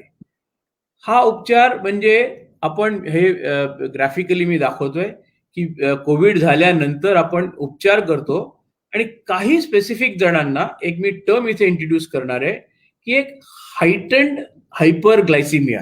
शुगर तर वाढते हे आपल्याला पहिल्यापासूनच कळत होतं, पण ही वर जाऊन राहते. म्हणजे ज्यांना पूर्वी डायबिटीस नव्हता तरी पण त्यांना कोविडमुळे कोविड इंड्युस्ड हाय शुगर झाले, तर त्याला डायबिटीस म्हणायचं का नाही हे शशांक आणि ते एक्सपर्ट्स म्हणतील. पण हायटन्ड हायपरग्लायसिमिया, जे मी सरांना सांगताना म्हटलं की एक साखरेचं पोतं होतं ह्या पेशंटचं, आणि ते सतत राहतं, खूप जास्त काळासाठी राहतं. एक दिवस एक सडनली स्पाइक आला असं नाही, 5, 6, 10 दिवस राहिलं तर शरीरात काहीतरी बदलाव येतात. Because I am talking to the doctor people, मला आपले ट्रीटमेंट स्ट्रॅटेजीज ह्या अंडरस्टँडिंगवर आहेत म्हणून सांगतो. आपल्या ब्लड वेसलमध्ये रेड ब्लड सेल्स आहेत, पण ह्याच्यातलं जेव्हा शुगर तुमचं वाढतं तेव्हा ह्या शुगर आणि या ब्लडच्या ह्याच्यामध्ये एक तुम्हाला फ्री आयर्न तुमच्या ब्लडमध्ये यायला लागतं. आणि हे फ्री आयर्न हे मॅग्नेट आहे. या डेंजरस म्युकर ह्याला आपण ब्लॅक अँड सारखं समजूया फॉर ग्राफिकल रिझन्स, की एखादा मुंगळा आहे, तो खूप डेंजरस मुंगळा आहे, ह्या शुगरला तो अट्रॅक्ट होतो. त्याचं खाद्य म्हणजे हे शुगर कोटेड आयर्न आहे. सो आपली प्रिव्हेंटिव्ह स्ट्रॅटेजी जी आहे ती म्हणून sugar control, sugar control, sugar कंट्रोलवर आहे. पण नुसती तिथे नाहीये. एकदा काय हा आत आपल्या शरीरात गेला की हा एक्झॅक्टली करतो काय, हा आपल्या रक्तवाहिन्यातनं पसरायला सुरुवात करतो.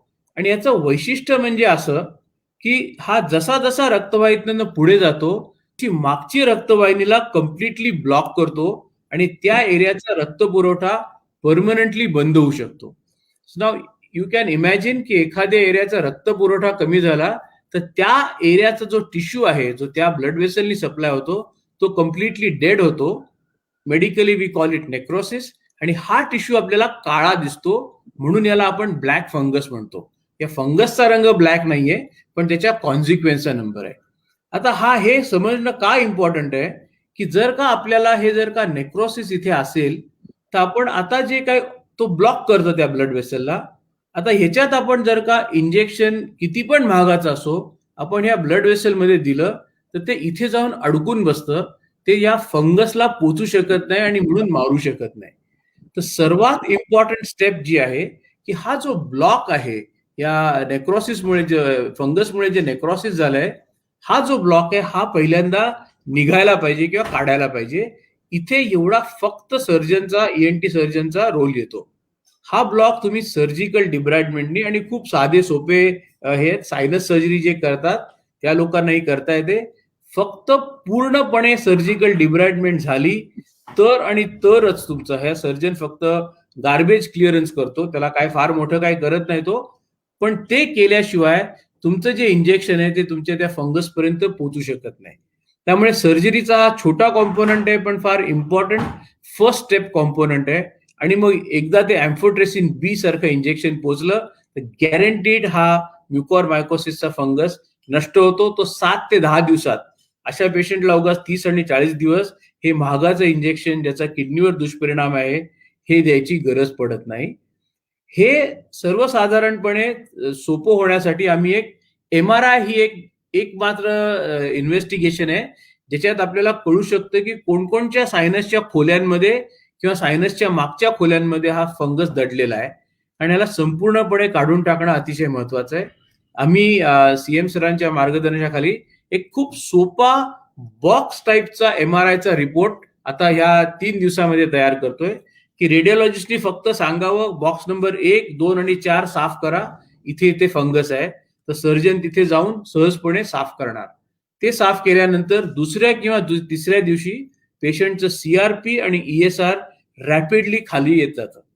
सो सहजपणे आपल्याला ह्या म्युकॉरवरती मात करता येईल. आपल्याकडे सुपरमॅन आहे जो हे करणार आहे. ह्या सुपरमॅनला आम्ही शुगरमॅन म्हणतो, जो आमचा लाडका शशांक आहे. आणि Shashank I am using as a metaphor. Shashank, Rahul and all the physicians. Mucor हा फिजिशियनचा प्रॉब्लेम आहे. ENT सर्जन त्याला फक्त सर्जरी करून बरे करणार, औषधाला त्या जागी पोचण्यासाठी. हे महत्वाचं आहे. शुगर कंट्रोल केली की ऑटोमॅटिकली म्युकॉरचे फंगसला खाद्य मिळणार नाही, त्यांचा काउंट ऑटोमॅटिकली कमी होणार आणि साइड बाय साइड आपण डिब्राइडमेंट केली की आपलं महागाचं इंजेक्शन जे ॲम्फोटेरिसिन B आहे हे योग्य ठिकाणी पोहोचून we are going to clear it. I want to bring a little attention, कारण जनरल प्रॅक्टिशनर्स आहेत. मायक्रोबायोम, आपल्या शरीराचं जे संतुलन आहे, प्रत्येकाची जी शरीराची ठेवण आहे, हे लाईक अ मायक्रोबायोम. निसर्गाचा जसा बॅलन्स आहे असा एक बॅलन्स आहे. ह्याच्याकडे आपण लक्ष द्यायला पाहिजे. उगाच अँटीबायोटिक्स, उगाच ABC अँटीबायोटिक घेऊन घेऊन असा होप मध्ये की हे कदाचित काम करेल, आय थिंक ती वेळ गेलेली आहे. कारण म्युकॉरने आपल्याला थोडासा आरसा दाखवलाय की एक्सेसिव्ह यूज आणि wrong use of antibiotics can invite trouble. So आपल्याला ह्या प्रोटोकॉल्सला बघायला पाहिजे. आमच्याकडनं आम्ही ENT सर्जन्स आम्ही डेफिनेटली एक सर्जिकल टीम करणार आहे आणि 100च्या वर व्हेरी कॉम्पिटंट इन 1 वीक सगळ्यांना प्रोटोकॉल करून रोज. शिंदे सरांनी काल जवळजवळ 2 तास आमची सर्जरी बघितली आहे आणि असे सर्जिकल ट्रेनिंग प्रोग्राम्स आम्ही करून we are going to create a force of very competent surgeons, जे ते डिब्राइडमेंट करतील आणि will give back the patient to Shashank and Rahul and others for them to treat medically. कारण किडनीवरती पण आपल्याला फार लक्ष देणं गरजेचं आहे. सर, तुमच्याकडनं आम्हाला फक्त आणि फक्त एक क्रेडिबल कम्युनिकेशन. आता कोविड बद्दल खूप पॅनिक आलं, निदान म्युकॉर बद्दल पॅनिक येऊ नये ह्यासाठी एक क्रेडिबल कम्युनिकेशन सेंटर आणि हे सुरू करायचं आहे. आणि all that we need from you sir is a reasonable supply or adequate supply of that injection amphotericin B. कारण it is not like remdesivir, there is no option. We have to use it and it cures mucormycosis. एवढंच मला सांगायचं आहे. And if we get to do this, we promise you victory. आपण पहिल्यांदाच बोलले की हा वॉर क्राय आहे. This is your clarion call, and we, as your dedicated soldiers, will not let you down. Thank you so much. धन्यवाद आशिष. आणि आपल्या बरोबर एकनाथ शिंदेजी पण आज आलेले आहेत, ते माननीय मंत्री आहेत.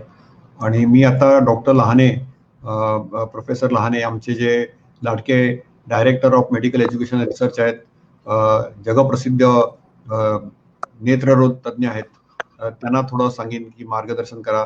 ते आमचे सगळ्यांचे, ज्यांना आम्ही म्हणतो दादा आहेत, म्हणजे जसे ठाण्याचे भाई आहेत एकनाथजी, तसे आमच्या डॉक्टरांचे भाई आहेत तात्यारावजी. नमस्कार शशांक. नमस्कार माननीय मुख्यमंत्री महोदय आणि माननीय शिंदे सर, माझे सर्व सहकारी जे टास्क फोर्सचे सहकारी आहेत. शशांकने जसं सांगितलं की ज्या आता संचालक म्हणल्यानंतर बऱ्याचशा गोष्टी कराव्या लागतात, पण आपण सुरुवातीला माननीय मुख्यमंत्री महोदयांना ऐकलं आहे आणि आपण आज मुख्यमंत्री महोदयांनी प्राथमिक आरोग्य केंद्रापासून, म्हणजे खेड्यामध्ये जो डॉक्टर आहे तो माझा डॉक्टर, इथपासून ती सुरुवात केली आहे. आणि आपल्या सगळ्यांचं मनोधैर्य आणखी वाढवण्यासाठी त्यांनी खूप मोठं आपल्यासाठी सांगितलंय की तुम्ही सगळेजण देव आहात. आणि आपण ठरवलं, म्हणजे आपण फॅमिली डॉक्टर आहात आणि आपण ठरवलं तर निश्चितच या सगळ्या आपण या करोनाला रोखू शकू. आणि म्हणून आपल्या सगळ्यांनी मिळून एकत्र काम करायचं आहे. आणि हे काम करत असताना जसं सर्वांनी सांगितलंय की आपण लहान लहान गोष्टी बघायच्या आहेत, ते म्हणजे आपला त्या पेशंटला लवकर निदान कसं करता येईल, त्याचा ऑक्सिजन कसं बघता येईल, त्याला लवकर कधी ऍडमिट करावं लागेल किंवा होम क्वारंटाईन कधी करायचं आहे. आणि मी नेहमी सांगत असतो की आपल्याकडे ब्रॉड डेटचे पेशंट, 24 तासामध्ये मृत्यू होणाऱ्या पेशंटची संख्या खूप आहे. ही कमी करण्यासाठी आपण जर पेशंटला लवकर रेफर केलं तर त्या पेशंटवर ट्रीट करता येईल, आपला उपयोग करता येईल, उपाय करता येतील. आणि म्हणून रुग्ण जेव्हा आपल्याकडे येतो तर तेव्हा त्याला त्याचं तपासणी केल्यानंतर आपल्याकडे त्याच्यावर उपाय होतात का हे आपण लक्ष दिलं पाहिजे. होत असतील तर निश्चितच ते कराव्यात. होत नसतील तर मग आपण त्यांना हायर सेंटरला पाठवण्याची गरज आहे. आणि जसं सांगितलंय की डॉक्टर पंडितने सांगितलं की 6 मिनिट वॉक टेस्ट हे खूप महत्वाचे आहे. आपण ती केली पाहिजे. आणि आणखी गोष्ट अशी आहे की स्टेरॉइड यूज, मी अगदी हायफाय दवाखान्याशी जेव्हा फोन करतो तेव्हा पण त्याचा मिथाइल प्रेडनिसोलॉनचा यूज हा खूप मोठ्या प्रमाणामध्ये आहे, ज्यामुळे आताच आशिषने सांगितलं तसं म्युकर मायकोसिस होताना दिसत आहे. आणि म्हणून तो किती यूज करावा, किती कमी प्रमाणात करावा, कधी यूज करावा, या खूप महत्वाच्या गोष्टी आहेत. आणि ज्यांना कोणाला मधुमेह आहे त्यांनी आपला स्वतःचा मधुमेह हा नियंत्रित ठेवणं गरजेचं आहे, कारण तो वाढला तर म्युकर मायकोसिस होणार आहे. सर्व डॉक्टरांना मला हे सांगायचं आहे की म्युकर मायकोसिस हा हवेमध्ये आहे, पाण्यामध्ये आहे आणि जमिनीमध्ये आहे. आणि म्हणून आपल्या ज्या ऑक्सिजनच्या सगळ्या ज्या ट्यूब आहेत त्याचं आपण पाणी वापरतो ते स्टराईल पाणी वापरलं पाहिजे. त्या पाणी बदललं पाहिजे जेव्हा आपण रुग्ण बदलतो तेव्हा. त्याचबरोबर नाकात जी आपण नळी घालतो ही नळी दिवसातनं 3 वेळा साफ केली पाहिजे. आणि तो नाकाचा पॅसेज आहे तिथेही आपण थोडं बिटाडीन लावलं पाहिजे आणि ते साफ ठेवलं पाहिजे, म्हणजे म्युकर तिथून एंट्री करणार नाही. रुग्ण बदलत असताना आपण या सगळ्या ज्या नळ्या आहेत त्या आपण पुन्हा साफ करून घेतल्या पाहिजे आणि त्या आपण बदलल्या पाहिजे. आपण असं केलं तर यांना आपण म्युकरपासून निश्चितच आपण दूर ठेवू शकू, कारण हा फंगस हा हवेतनं किंवा पाण्यातनं जात असतो. तिसरी गोष्ट माननीय मुख्यमंत्री महोदयांनी मला बोलायला सांगितली ती म्हणजे आपल्या डॉक्टरांचे प्रश्न.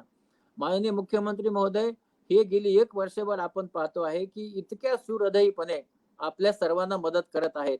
आणि आता जसं आशिषनी सांगितलं, मी मुख्यमंत्री महोदयांना सांगू इच्छितो की सर, जेव्हा आपण बोलता तेव्हा घरातला, कुटुंबातला कुणीतरी आपली काळजी घेणारा, आपल्यावर मायेने पाहणारा आणि आपला सगळी मदत करणारा असा मनुष्य म्हणून प्रत्येक जण तुमच्यावर प्रेम करतं सर.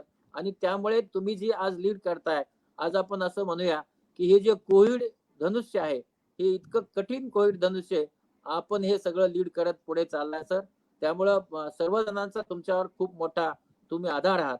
आणि सरांनी असं सांगितलं की आपल्याकडे जसं डॉक्टर ओक सरांनी सांगितलं की कॉन्ट्रॅक्ट बेसिसचे लोक आहेत, ते कायमस्वरूपी नाहीत. आडवाक मधल्या काळामध्ये सर थोडासे दिवस आडवाकच्या ऑर्डर थोड्या उशीर झाल्या होत्या, पण माननीय नामदार अमित देशमुख साहेबांनी यामध्ये पुढाकार घेऊन या कालच 406 लोकांचे आदेश दिले आहेत. त्याचबरोबर जे लेक्चरर काम करतायत, ज्यांना कायमस्वरूपी नाहीत, जे 2 वर्षाचे आहेत, त्याच्यासाठी कॅबिनेटला आपण हा ठराव आणून त्यांना कायमस्वरूपी करत आहोत. आणि म्हणून ज्या यांचे डॉक्टरांचे जे प्रश्न असतील ते प्रश्न 100% सोडवण्यासाठी माननीय मुख्यमंत्री महोदयांनी शब्द दिला आहे. त्यांचा त्याप्रमाणे त्यांना जसं जे काही मदत करता येईल नियमामध्ये बसून ती सगळी मदत जी आहे ते करण्यासाठीचे जे काही प्रस्ताव आहेत ते आम्ही नक्की सादर करू. आणि पुन्हा एकदा सर्वांनाच मी सांगतो की आपण सगळ्यांनी ठरवलं, आपण सगळेजण. त्यात आणखी एक गोष्ट सांगायची राहिली ते म्हणजे आयुष डॉक्टर पण याच्यामध्ये फार मोठ्या संख्येने आता जॉईन झाले आहेत. आणि आयुषना पण आपण ॲडज्युअंट ट्रीटमेंट म्हणून आपल्याला ही ट्रीटमेंट देण्यासाठी माननीय मुख्यमंत्री महोदयांनी 2 आपल्या जे ॲडवायझरी आहेत ते दिले आहेत. आणि म्हणून आयुषची ट्रीटमेंट ही सर्व ठिकाणी जेव्हा रुग्ण हो म्हणेल, रुग्णाचा होकार असेल तर ती तुम्हाला देता येईल. आणि म्हणून आयुषच्या डॉक्टरनेही पुढे सरसावून यामध्ये सहभाग घेऊन यांना जितकी इम्युनिटी आणणं शक्य आहे, ज्यांना औषधोपचार करणं शक्य आहे ते सर्व करायचं आहे. आणि मला असं वाटतं की तुम्ही सगळेजण मिळून आपण एक असं इंटिग्रेटेड ट्रीटमेंट करत आहोत. फक्त ॲलोपॅथी नाही तर सर्वच आयुष्य आणि ॲलोपॅथी मिळून औषधोपचार करूया आणि या आजाराला बाहेर ठेवूया. नमस्कार. धन्यवाद सर. लहाने सर धन्यवाद. भरपूर प्रश्न आलेले आहेत. जवळजवळ 14,000च्या वरती डॉक्टर मंडळी आपली जॉईन झालेली आहेत आज. आणि प्रश्न उत्तर खूप आहेत. राहुल, तुला एक प्रश्न आहे, कोणी विचारलेला आहे की पेगायलेटेड इंटरफेरॉन म्हणून एक नवीन प्रकार आलाय, तर त्याच्याबद्दल जरा 2 शब्द पटकन बोल. आणि मग मी ओक सरांकडे जाईन एक प्रश्न आणि मी एक प्रश्न घेईन आणि नंतर मग आपण माननीय मुख्यमंत्र्यांना सांगूया. मग आपण ह्या भरपूर जेवढे प्रश्न आहेत त्या सगळ्या प्रश्नांचं उत्तर आपण द्यायचा प्रयत्न करू. आणि दुसरी एक गोष्ट अशी आहे की आपण हा पूर्ण प्रोग्रामचा एक व्हिडिओ लाईव्ह करू. याचे सगळे स्लाइड किट्स आहेत. आणि मी आभार मानू इच्छितो लहाने सरांचा. आणि त्यांच्याच बरोबर त्यांनी रिक्वेस्ट केली होती, डॉक्टर उत्तुरेज सर आहेत जे आपले महाराष्ट्र मेडिकल काउन्सिलचे अध्यक्ष आहेत, त्यांनी सगळ्या डॉक्टर मंडळींना बोलवलं. आणि आपल्या सगळ्या आयुष डॉक्टरांचं, जसं लहाने सर म्हणाले की आपण सगळे आमचे आधारस्तंभ आहात. तुम्ही होमिओपॅथी असाल, तुम्ही आयुर्वेदात असाल, युनानीमध्ये असाल, तरी आपण सगळे एकच आहोत. आणि हा पूर्ण लढा आपल्याला एकत्रच लढायचा आहे. त्यामुळे मी सगळ्यांचाच आभारी आहे. आणि सगळ्यांनीच आपण कोविडला मात करायची आहे. सगळ्यांचा आपल्याला हातभार लागणार आहे. राहुलजी, ह्या इंटरफेरॉनचे जे इंजेक्शन आलेलं आहे, पेगायलेटेड इंटरफेरॉन त्याच्याबद्दल एक दोन शब्द बोला पटकन. हो, इंटरफेरॉन जे आहेत ते काही नवीन नाही आहेत. आपल्याला माहिती आहे की इंटरफेरॉन मध्ये अँटीव्हायरल प्रॉपर्टीज असतात आणि पेगेलेटेड इंटरफेरॉन जे आता नवीन आलेले त्याचा वापर जो आहे त्याच्या 2 स्टडीज झाल्या होत्या, फेज 2 आणि फेज 3. त्याचा वापर जो आहे कोविडच्या मॉडरेट पेशंट्समध्ये केला गेला आणि मॉडरेट पेशंट्समध्ये केल्यावर आपल्याला असं दिसलं की ते पेशंट जे आहेत ते सिव्हिअर होण्यापेक्षा ऐवजी ऍक्च्युली हळूहळू बरे झाले. पेगेलेटेड इंटरफेरॉनच्या 2 स्टडीज अवेलेबल आहेत. दे आर आपल्याकडे आता तो पेगेलेटेड इंटरफेरॉन अवेलेबल पण झालेला आहे. त्याचा वापर तुम्ही मॉडरेट डिझीज मध्ये करू शकता. अजून तो प्राईम टाइम मध्ये अजून येण्याकरता थोडे दिवस लागतील. आय थिंक अजून काही त्याच्या ऑब्झर्वेशन ट्रायल्स होतील, अजून काही स्टडीज होतील, त्यानंतर आपल्याला कळेल. परंतु अँटीव्हायरल प्रॉपर्टीज आणि मॉडरेट डिझीजचा जर आपण वापर केला तर त्याचा फार चांगला उपयोग होऊ शकतो. पुन्हा रूल तोच आहे की ज्या सेक्शन मध्ये त्याचा वापर करावा त्याच आजाराच्या सेक्शन मध्ये करायला पाहिजे. जर सिव्हिअर मध्ये केला तर फायदा नाहीये, माइल्ड मध्ये केला तर फायदा नाहीये. मॉडरेट डिझीज करता पेगलेटेड इंटरफेरॉनचा पण फायदा करू शकतो हॉस्पिटलाइज पेशंट. ओक सरांना एक प्रश्न आहे की सर तुम्ही बालरोगतज्ञ आहात आणि अशी खूप भीती आहे की लहान मुलांना कोविड झाला तर त्यांना आयसीयू लागलं तर त्यांना ही सगळी जी औषधं आम्ही म्हणालो आहोत ऍडल्ट मध्ये ती लागू पडतात का, आणि हे IVIG जी काय प्रकार आहे ओक सर? तिसरी वेव्ह जी येत आहे, जगात जे काही घडलं की हळूहळू एज ऑफ अफेक्शन कमी होत आहे. त्याचा विचार केला तर 2 ते 18 हा जो वयोगट आहे याच्याबद्दल जास्त काळजी निश्चित आहे. टास्क फोर्सने याच्याबद्दल बैठका केल्यात. आदरणीय मुख्यमंत्र्यांनी पीडियाट्रिशियन्सचा एक वेगळा टास्क फोर्स गठीत केला आहे. हिंदुजा हॉस्पिटलचे नामांकित बालरोग तज्ञ डॉक्टर प्रभू ते काम बघतायत. त्यांच्याशी आमची चर्चा झाली आणि काही स्ट्रेट पॉइंटर्स आहेत. ही सगळीच्या सगळी औषधं थेट आपल्याला लहान मुलांच्या मध्ये, पर्टिक्युलरली वयोगट लहान 10 वर्षाखाली किंवा काय जो आहे ह्याच्यामध्ये वापरता येणार नाहीयेत. दुसरा मुद्दा असा आहे की व्हॅक्सिनेशन हे पाश्चात्य देशांमध्येही 12 ते 18 मध्ये आत्ता ऑगस्ट महिन्याच्या जवळपास सुरू होत आहे. अमेरिकेनं त्याच्या ट्रायल्सही सुरू केल्यात, इंग्लंडमध्येही सुरू आहेत. आपल्याही देशामध्ये कोव्हॅक्सिनच्या अशा ट्रायल्स आता सुरू होत आहेत आणि त्यामुळे व्हॅक्सिन हे जरी एक उत्तर असलं तरी ते द्यायला आपल्याला थोडासा अवधी लागणार आहे. त्यामुळे एक करायला पाहिजे की BCG व्हॅक्सिनेशन, इन्फ्लुएन्झा व्हॅक्सिनेशन आणि MMR व्हॅक्सिनेशन हे आपल्या पाल्यांना, BCG हे तर आपल्या नॅशनल प्रोटोकॉल मध्येच इन्क्लुडेड आहे. MMR आणि इन्फ्लुएन्झा ही महाग असल्यामुळे ऑप्शनल आहेत. पण जितकं कव्हरेज आपल्याला मुलांना त्याचं देता येईल आणि त्याच्यापासून जितकं एक collateral extended T cell guided immunity आपल्याला मुलांना देता येईल तेवढी देण्याचा आपण प्रयत्न करूया. मुलांमधले सिम्पटम्स अत्यंत नॉन स्पेसिफिक असणार आहेत. Sore throat, cold, running nose, irritable child, refusal to eat आणि डायरिया या सिम्पटम्स मधनं बाळ प्रेझेंट होणार आहे. तेव्हा तुम्ही जेव्हा असं बाळ बघाल तेव्हा त्याला कोविड नाही ना याची खातरजमा करण्यासाठी RT-PCR करायला पाहिजे. IVIG is immunoglobulin. काय आहे, लहान मुलांच्या मध्ये मेजॉरिटी मुलांमध्ये 90% जास्त मुलांच्या मध्ये माइल्ड सिम्पटम्स पलीकडे काहीही होणार नाहीये. मुलं आपले आप बरी होणार आहेत. त्यांना आपण यापूर्वी दिलेलं दुसरं व्हॅक्सिनेशन त्यांना रक्षण त्यांचं करणार आहे. परंतु काही मुलांच्या मध्ये एक multisystem inflammatory syndrome MIS, PMIS, pediatric multisystemic inflammatory syndrome नावाचा प्रकार होऊ शकतो.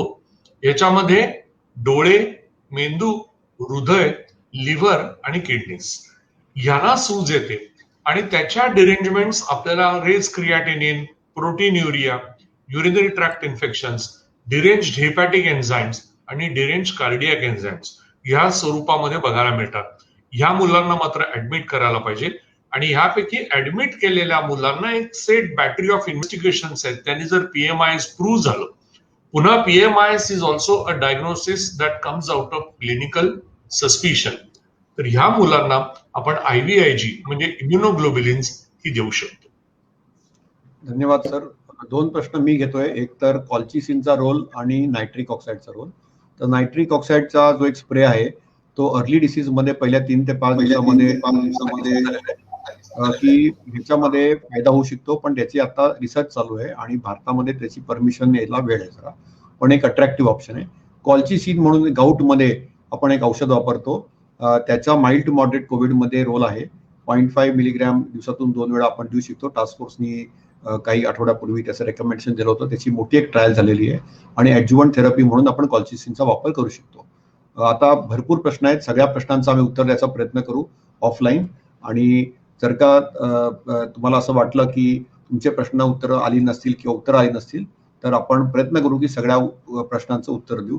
कोविडचे डॉक्युमेंट्स कंटिन्युअसली चेंज होत राहतात आणि आज जे आपल्याला वाटतं ते बरोबर आहे ते उद्या कधी कधी वेगळं असतं. तर शेवटचा प्रश्न वॅक्सिन बद्दल खूप कन्फ्युजन आहे, खूप प्रश्न आहेत, पण वरचा लास्ट वर्ड अजून आलेला नाही आणि खूप लोकांना वॅक्सिन द्यायची इच्छा आहे. म्हणजे खूप डॉक्टर मंडळींनी अशी इच्छा प्रकट केली की आम्ही आमच्या क्लिनिकमधून वॅक्सिन देऊ. तर तेही होईल. शेवटी तुम्हीच सगळे फ्रंटलाईन आहात, तुम्हीच आपले पुढाकार घेऊन आपल्याला आपल्या ह्या महामारीतून बाहेर काढायचंय. तर आता ह्या कार्यक्रम करण्याबद्दल मी परत अभिनंदन करीन आपल्या माननीय मुख्यमंत्र्यांना. आणि शेवटचं मनोगत आणि आपल्याशी परत माननीय मुख्यमंत्री उद्धव बाळासाहेब ठाकरे यांना मी विनंती करतो की त्यांनी त्यांचं मनोगत मांडावं आणि मग आपण हा कार्यक्रम चा समारोप करू. सर्व तज्ञ डॉक्टर मंडळींना मी मनापासून धन्यवाद देतो. माझे केवळ मंत्रिमंडळातीलच नव्हे तर माझ्या आयुष्यातले माझे सहकारी एकनाथ शिंदेजी पण जॉईन झालेले आहेत.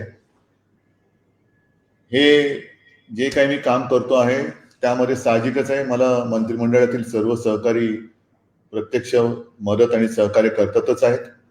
परंतु आज सर्व डॉक्टर मग ओक साहेब आहेत, भूमकर साहेब आहेत, जोशीजी आहेत, पंडित साहेब आहेत आणि लहाने साहेब, आपण अत्यंत मोलाचं असं मार्गदर्शन आज या माध्यमातून जॉईन झालेल्या हजारो डॉक्टर्सना केलेलं आहे. नेमकेपणा उपचार पद्धतीमध्ये असणं हे फार महत्वाचं आहे. हातामध्ये धनुष्यबाण आहे पण त्या बाणाला लक्ष नसेल तर मग त्याचा काहीच उपयोग नाही. त्याला तुम्ही व्यवस्थित लक्ष आणि दिशा दाखवलेली आहे. त्याचबरोबरीने जे 2 मुद्दे आपण शेवटी कव्हर केले त्याच्यात डॉक्टर ओक साहेबांनी सांगितलं की लहान मुलांना जर कोविड झाला तर तो कसा ओळखावा आणि त्याच्यावरती साधारणतः ट्रीटमेंट काय असावी. तर याकरता आपण जसा हा टास्क फोर्स एक निर्माण केलेला आहे तसा पेडियाट्रिशियनचा सुद्धा टास्क फोर्स निर्माण केलेला आहे. आणि जर आवश्यकता असेल तर मला असं वाटतं अशाच पद्धतीने त्यांची सुद्धा एक मीटिंग किंवा मार्गदर्शन करणारी एक काय त्याला म्हणतो ही जी सभा, आता या नेमकं या माध्यमाला काय म्हणायचं हे अजून लक्षात आलेलं नाहीये. पण अशा पद्धतीने तमाम राज्यातील लहान मुलांच्या बालरोग तज्ञांना आपण मार्गदर्शन करू किंवा करावं अशी माझी एक इच्छा आहे. साहजिकच आहे कोविड मध्ये लस ही गेल्या वर्षी आपल्या हातामध्ये नव्हती, या वेळेला हातामध्ये येते असं वाटतंय. मी यापूर्वी पण सांगितलेलं आहे की साधारणतः आपल्या महाराष्ट्राची लोकसंख्या ही 12-12.5 कोटी आहे. त्यातील 45 आणि त्याच्यावरील वयोगटातील नागरिकांच्या लसीकरणाची जबाबदारी ही केंद्र सरकारने घेतलेली आहे. जबाबदारी म्हणजे लस पुरवण्याची जबाबदारी, लस देण्याची जबाबदारी ही आपली आहे. ती आपण पार पाडतो आहोत. आपण गेल्या काही दिवसात दिवसाला 5 लाख नागरिकांना वॅक्सिनेट करून देशामध्ये एक वेगळा उच्चांक प्रस्तावित केलेला आहे. अजूनही लस निर्मिती ही म्हणावी त्या पद्धतीत किंवा त्या प्रमाणात होत नाही आहे. स्पुटनिक लस तिला मान्यता मिळाली पण अजूनही हातात आलेली नाहीये. 18 ते 44 या वयोगटातील नागरिकांना लस घेऊन देण्याची जबाबदारी आपली आहे. आपली तयारी साधारणतः या वयोगटातील 6 कोटी नागरिकांना लस देण्याची जी आहे ती तयारी मात्र 12 कोटी डोस, कारण जर 2 डोस द्यायचे असेल तर 12 कोटी डोस हे एका वेळेला एक रकमी एका चेकने घेण्याची आहे आणि देण्यासाठी सुद्धा आपली यंत्रणा ही सज्ज आहे. अजूनही आपल्याला पुरेशा प्रमाणामध्ये त्या लसीचा पुरवठा होत नाहीये आणि म्हणून आपल्याला कल्पना आहे की नाईलाज असतो आपण 18 ते 44 या वयोगटातील नागरिकांची लस देण्याची जी लसीकरणाची प्रक्रिया ती काही काळासाठी स्थगित केलेली आहे. ही स्थगित एवढ्यासाठी केली की ज्याचा उल्लेख डॉक्टर जोशीजी आपण केला की सुरुवातीला ज्यांना आपण पहिला डोस दिलेला आहे 45 आणि त्याच्या वरील, हे असे काही लाख नागरिक दुसऱ्या डोसच्या प्रतीक्षेत आहेत. मग त्यांना जर का वेळेमध्ये दुसरा डोस दिला गेला नाही तर मग पुन्हा त्याचं काय होईल कसं होईल ह्याच्यावरती नक्की अजून आपल्याला काही कळलेलं नाहीये आणि ते कळून घेण्याची ही वेळ नाहीये. ज्या वेळेमध्ये आपल्याला सांगितलं की कोविशिल्डचा डोस देण्याची गरज आहे, कोवॅक्सिनचा डोस देण्याची गरज आहे, त्या ह्याच्यामध्ये तो देण्याची गरज असतील तर आपला तो प्रयत्न सुद्धा आहे. असो, हे लसीकरणाच्या बाबतीमध्ये सांगितल्यानंतर पुन्हा एकदा मी सगळ्यांना धन्यवाद देताना आपण जे मार्गदर्शन केलेलं आहे, आता याच्यामध्ये एक योगायोग असा आहे की सायटोकाईन स्टॉर्म ज्याला आपण म्हणता, तसंच चक्रीवादळाशी मी याची तुलना करेल. कारण चक्रीवादळाचं केंद्र असतं ते एक वेगळं असतं आणि त्याच्या अवतीभोवती त्याचा जो काही पसारा असतो तो पसारा जास्त घातक असतो. आणि तो पसारा आता आपल्याला दिसायला लागलेला आहे. म्युकरमायकोसिस असेल, आणखीन काही इन्फेक्शन असतील, ते आता हळूहळू दिसायला लागले आहेत. म्हणजे केंद्रबिंदू जरी कोविड असला तर त्याचा जो काही वादळाचा जो पसारा आहे तो परीघ आता आपल्याला दिसायला लागलेला आहे.